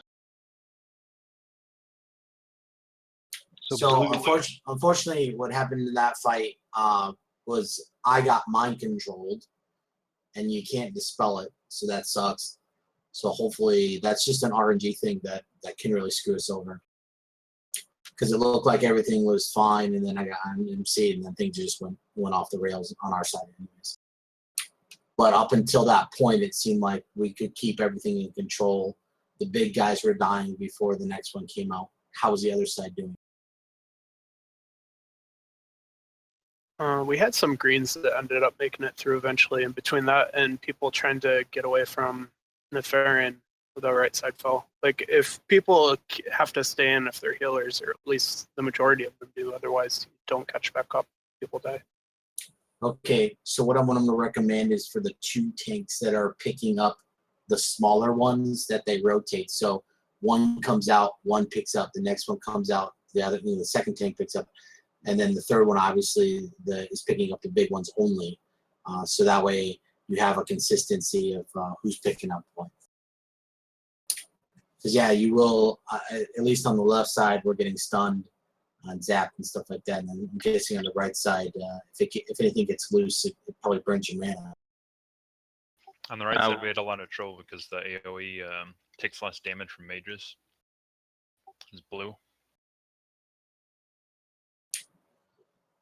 Yeah. If that happens, maybe we should switch to Move all the melee over there. Yeah. Okay, let's do that. That's a good feedback. Let's move both melee to the right, and let's move one if there's any, how many mages do we have over there? It's 2. I have 3.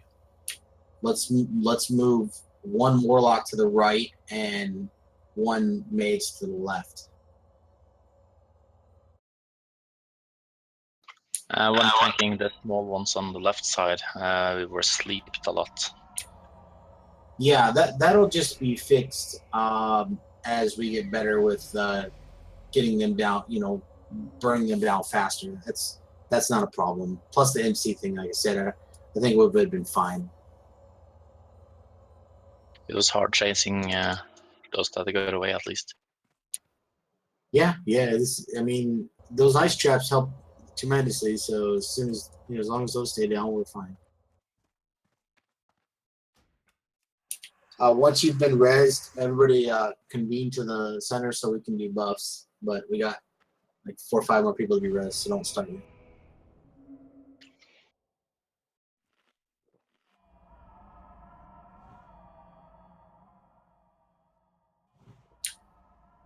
Is anybody in a position to be able to keep track of where Neff is and call out when he's moving around?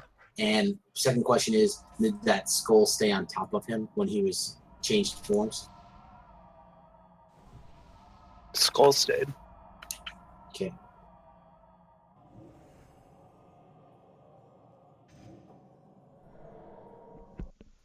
So my thought process is we move both rogues to the right because the AoE does less damage to them. So then they can help clear up the mobs better. And we'll move 1 warlock to the right and 1 more mage to the left.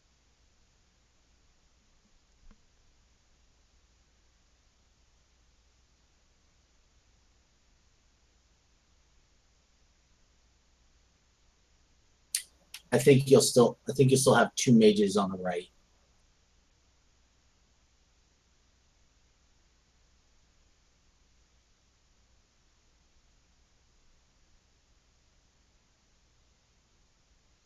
Was anybody able to identify where he was at, move out of position, and not take that bolt? Yeah. Yep. Was it a huge interruption? Was it like oh man, I'm gonna have to go out of my way and negate my primary duties, or was it just like I'm just gonna move 2 feet into the other side of this pylon? He was standing like right in the middle of the group. On the So left you side. definitely had to do some hauling. Huh? On the left side, when he was over there, I was having trouble getting a range to DPS, but also breaking LOS with him because I'm on the big mobs and it was a little bit far from the pillar. It might help if you bring the big mobs closer to the pillar. Let us do this. I know this is going to be somewhat counterproductive to our process here, but how about, since we're already splitting up, you guys kind of spread out, because most of and as long as we have our healers centralized, that's where the most mobs are going to coming out of that are going to be wanting to go. So if we deliberately position our healers and then everybody else on that side stay spread out, my idea is that since we're already split into 2 groups, the movement trying to avoid that blast might be a little bit, like if you're looking at the lesser of 2 evils, trying to move out of them at all times to try to avoid the blast might be less efficient than just eating it, but staying spread out to where we minimize how many people get hit, because I think there's a range on it as well. I don't think it just goes like 300 yards. I think it's like a 50-yard radius or something. Okay, 1 second. We're the blue and green dragonoids, right? Red on the left. Okay, the blue dragons, they attack with Drain's magic, resistant to frost, slightly resistant to arcane. It also lowers your attack speed. The green dragons they stun and are resistant to nature. So you probably don't want to have any casters near those blue dragonoids because they're going to drain their mana considerably. Yeah, that is our primary goal.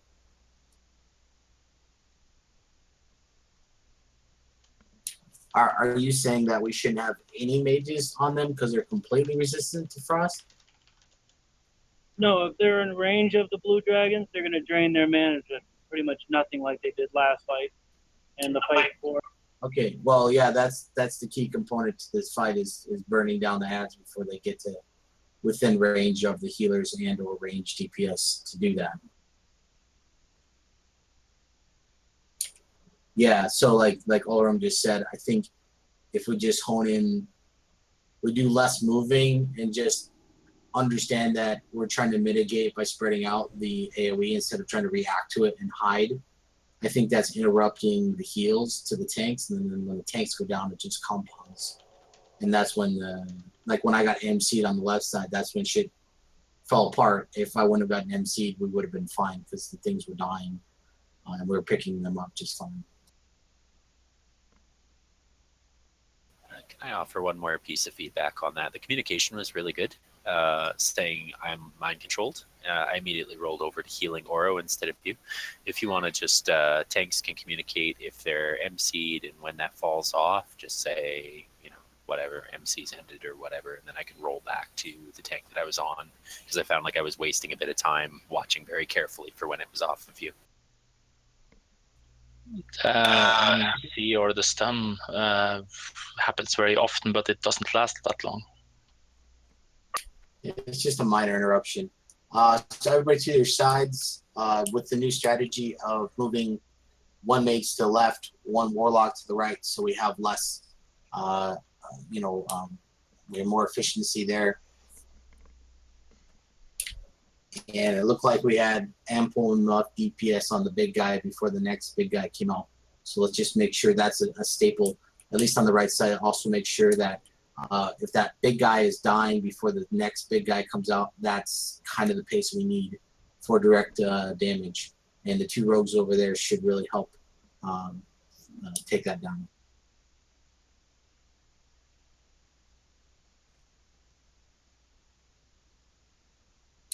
All right, let's do a ready check and we'll get going.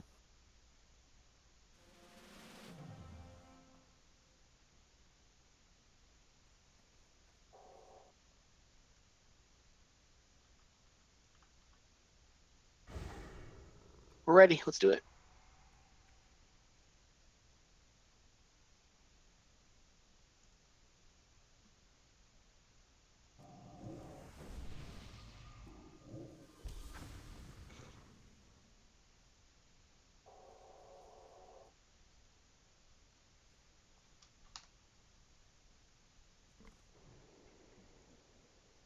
Let the games begin. Oh, I switched Oro and Itzy, so your healers, you're healing the other tank now. I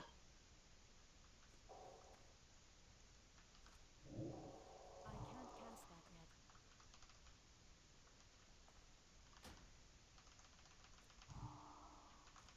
That's still recharging.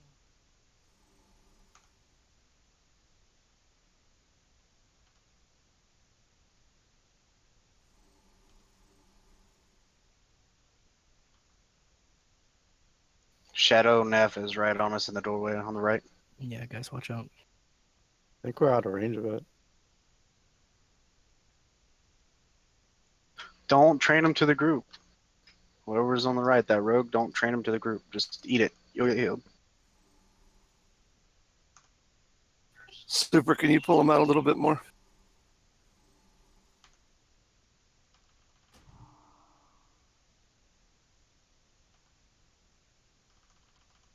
Neff is inside of a pillar. That's a good place.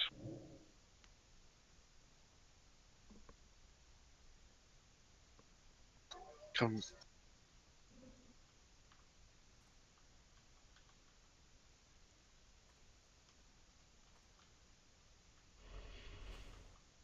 Okay, he's outside the pillar now.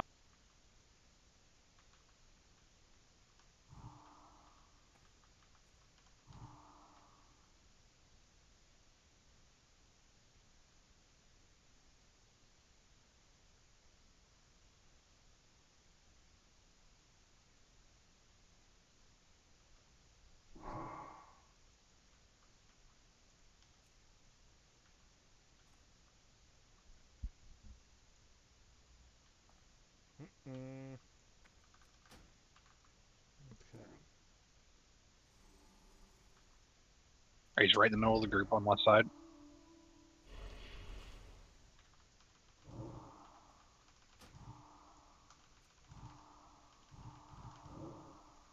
Let's see, resist ag.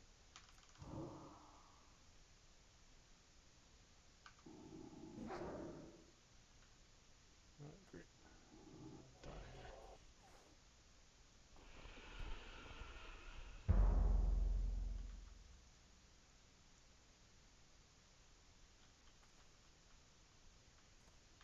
Landing in 10 seconds. I'm out of mana. I can't heal Emma anymore. He's here. Stout.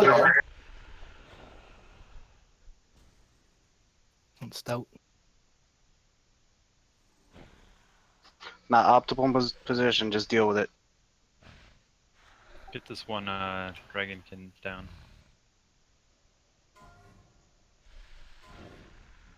Paladin call.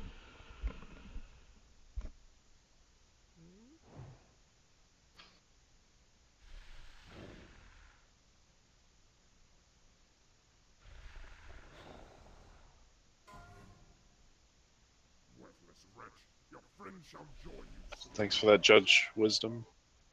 Yep. Melee, you guys can step way back. Class call incoming.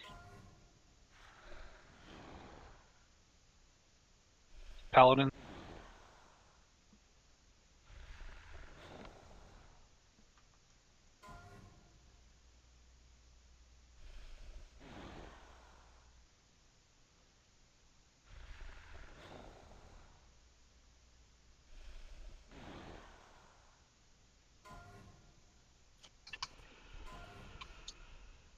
Class call incoming. Fear Ward on tank. Warlocks have infernals coming.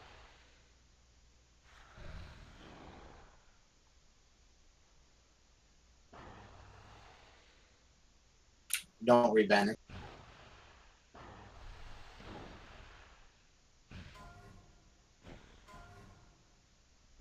Worthless wretch, your friend shall join you soon enough. Class call incoming. On Emma. You guys should probably try to shift to the other side and max range at so you get healers don't get feared. Warriors and Berserker stand. Fear Ward Emma if it's not.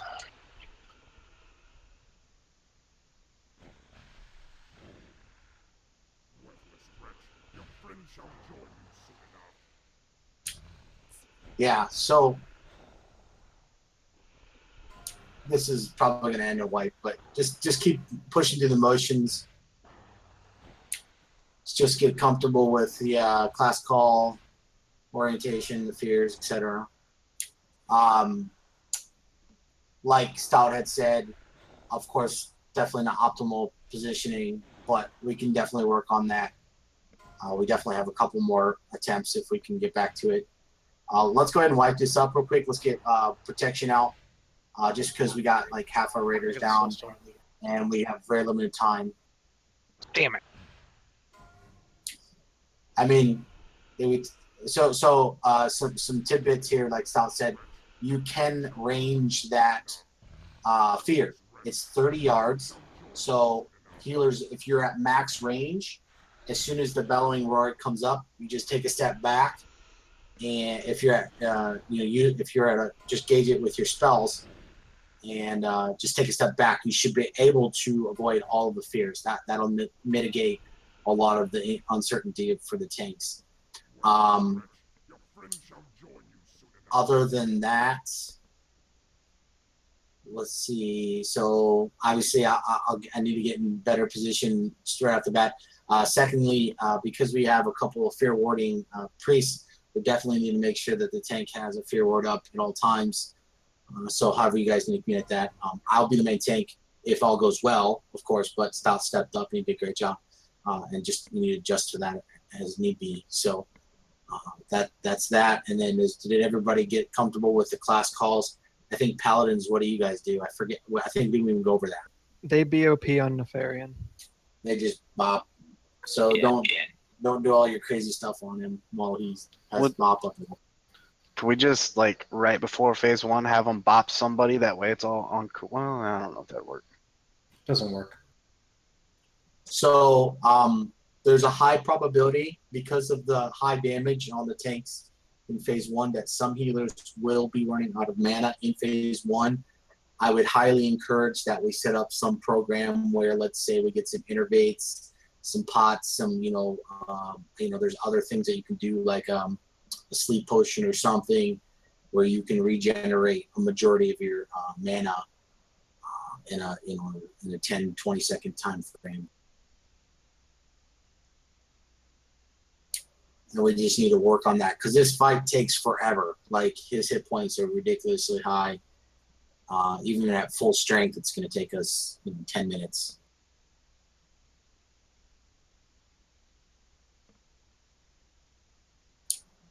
Any feedback on phase 1 positioning? Anything like that? Phase 1 went pretty solid.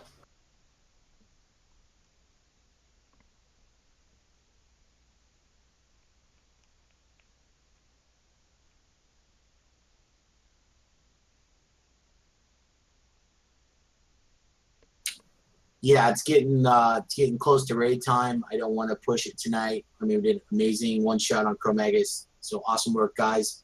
Really good progress on this fight. So let's plan on just putting all of our effort into this one. Consumables to the gills, and let's try to repeat what we just did there with a little bit cleaner phase 2 transition. If I can get a fear ward up on me. And that way, when he lands, I don't have to do anything crazy or silly. And then, like we said, everybody should be positioned after the ads have cleaned up. Healers, there should be a set amount of healers that come over here and be ready to heal the main tank, and then be able to range that fear just by stepping back. Warlocks, you need to be over here by yourself. So when the ads come up, as you saw, they didn't have that many hit points. It's the initial summons that can stun. So once they're summoned, you guys can come back in the group, kill the dudes, and then come back over here. And you can also range the fear. Anybody that has, like a 30-yard spell, use that as your gauge, and then just take a step back at fears.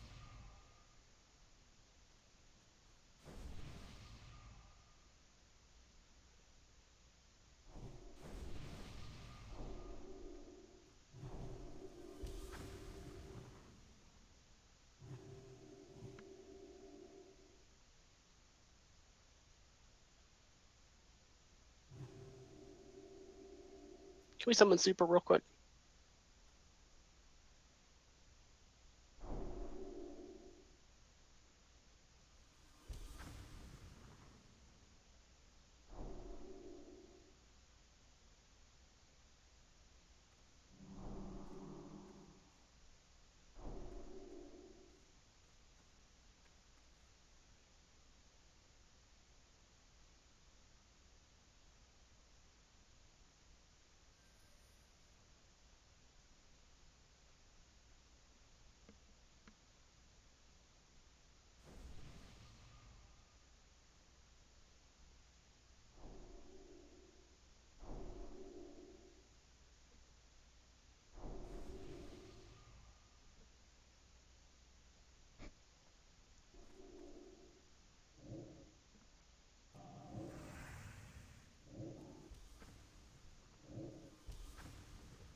All right, let's do a raid check and get to our sides.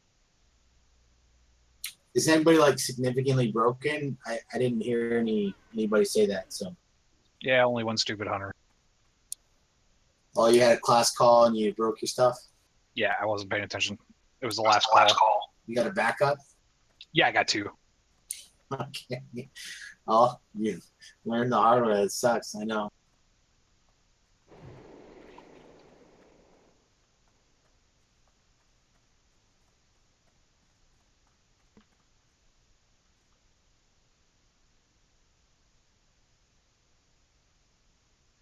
All right, we're ready. I'll go start it up.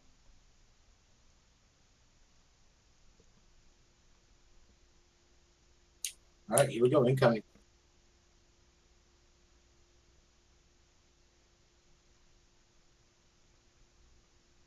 Remember, you have an exit code. Let the games begin. Nice start. If you guys want to come to the other side, you can. Dodge the bolts.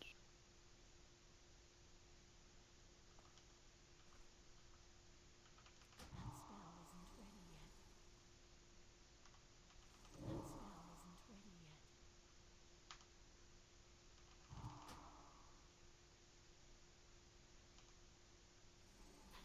I'm mind controlled. Green's right on the left here.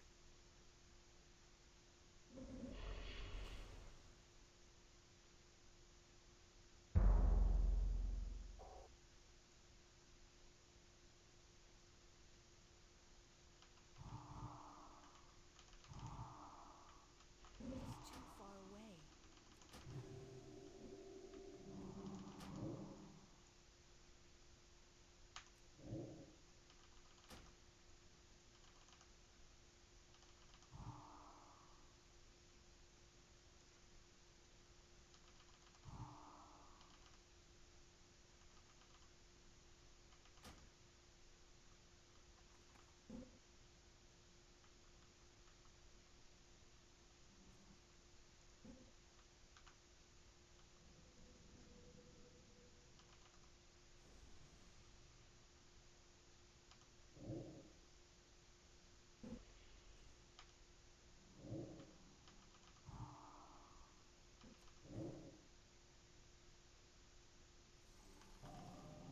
Abandon his mind control.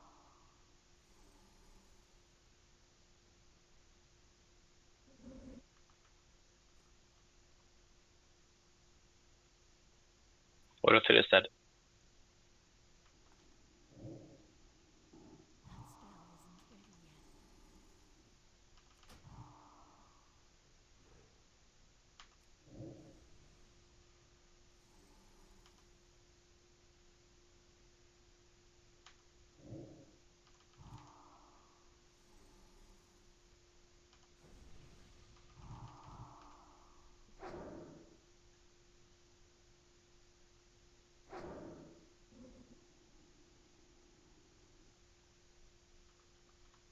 That's still recharging. Enough coming down. Neff is coming in hot. Yeah, keep getting stunned. Can't do anything about it.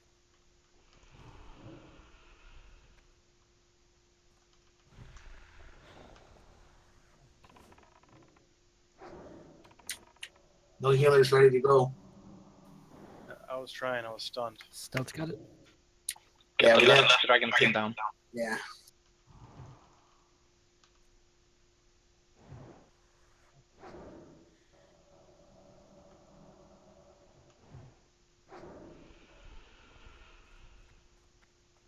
Fear ward stouts. Okay, get in position.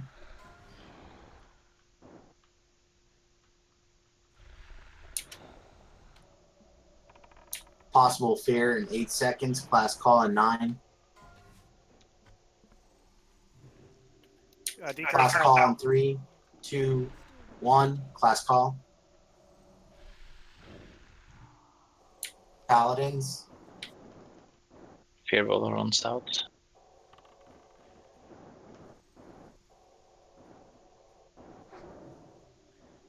Fear coming.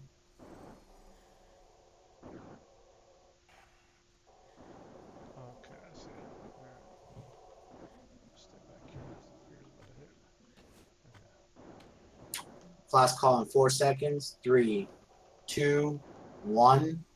Clegg pull threat? Or Flag, that's a threat pull. take that.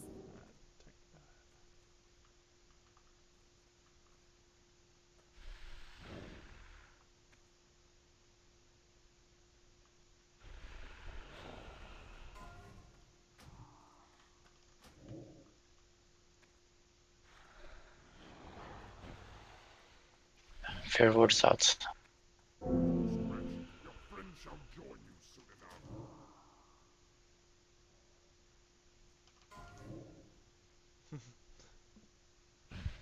The Infernals. We might consider to focus the KTM on Nefarian when he It lands. is.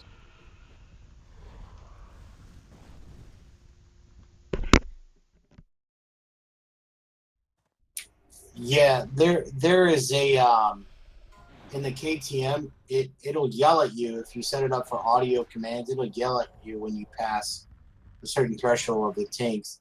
I can't imagine at this point on Nefarian people are still pulling aggro by just not paying attention to their aggro, their threat.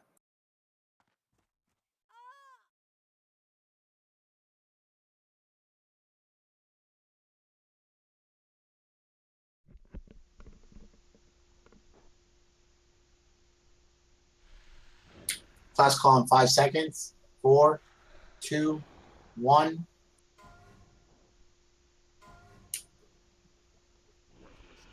Your friend shall join you soon enough.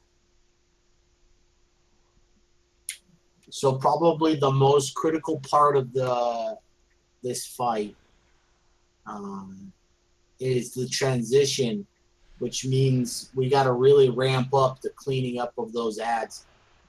I had like 6 ads on me, and they weren't dying very fast, and they were stunning me as I was trying to go pick up Nef. So if we can't really front load the DPS for the AoE, we really need to back load it, meaning we'll get a feel for how long it's going to take, and we really got to use like soft cooldowns towards the end of that AoE phase 1, to make sure that we clean up those ads immediately, so that we can have the healers transition over. There was no healers over ready for the tank anyways, and then I was getting stunned. So we'll make sure that next week when we blast through here and we get back to Nef, that we pick up where we started, where we left off. I think the two sides thing worked really well. The Super's taking it like a boss here.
Well, clearly we can tank him in phase 2.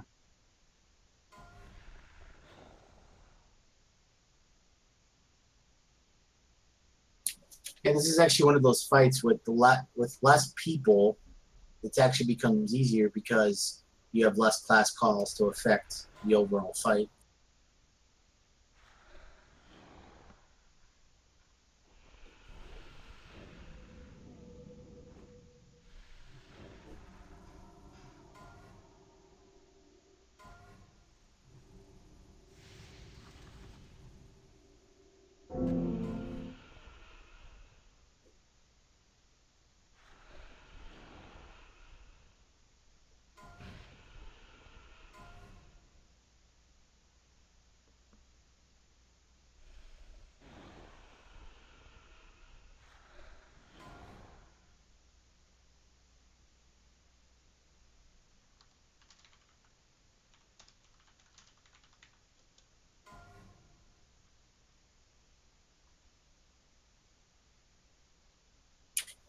So we'll do res here and we'll call it unless we do. Well, let me just say this: we'll do a ready check, and if we get a bunch of, if we get everybody say yes, do one more, and we'll do one more. If not, then we'll call it.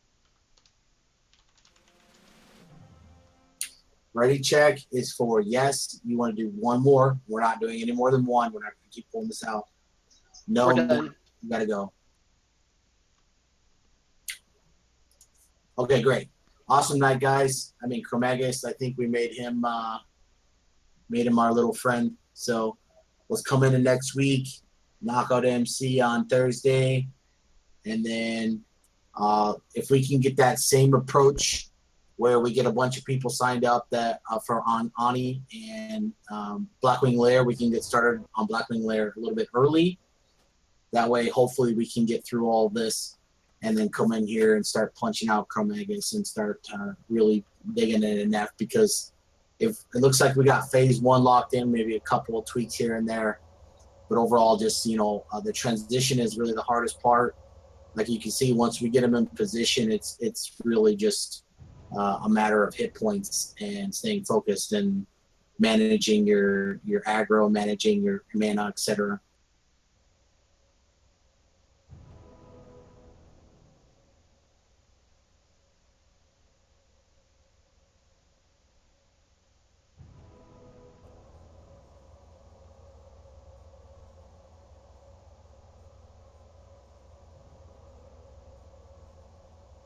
So I'd like all of our discussions to be focused around Nef. If you guys have any, tidbits of information, talk to other people, do this that have already downed them stuff. Again, maybe a little tip or trick or whatever.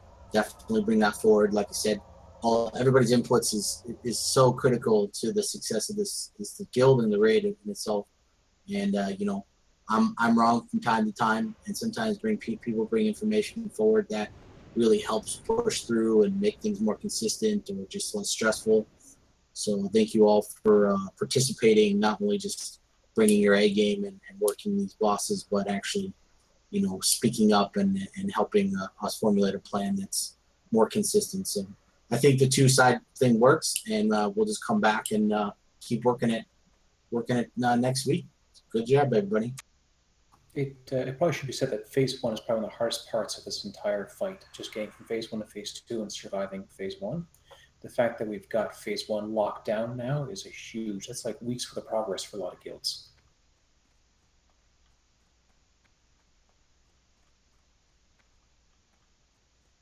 Just remember, the next reset, Chromaggus will have different breaths. So I know you probably already let it go out of your brain as to what those are, but I'll go over them again before we get to them next week, just so we understand that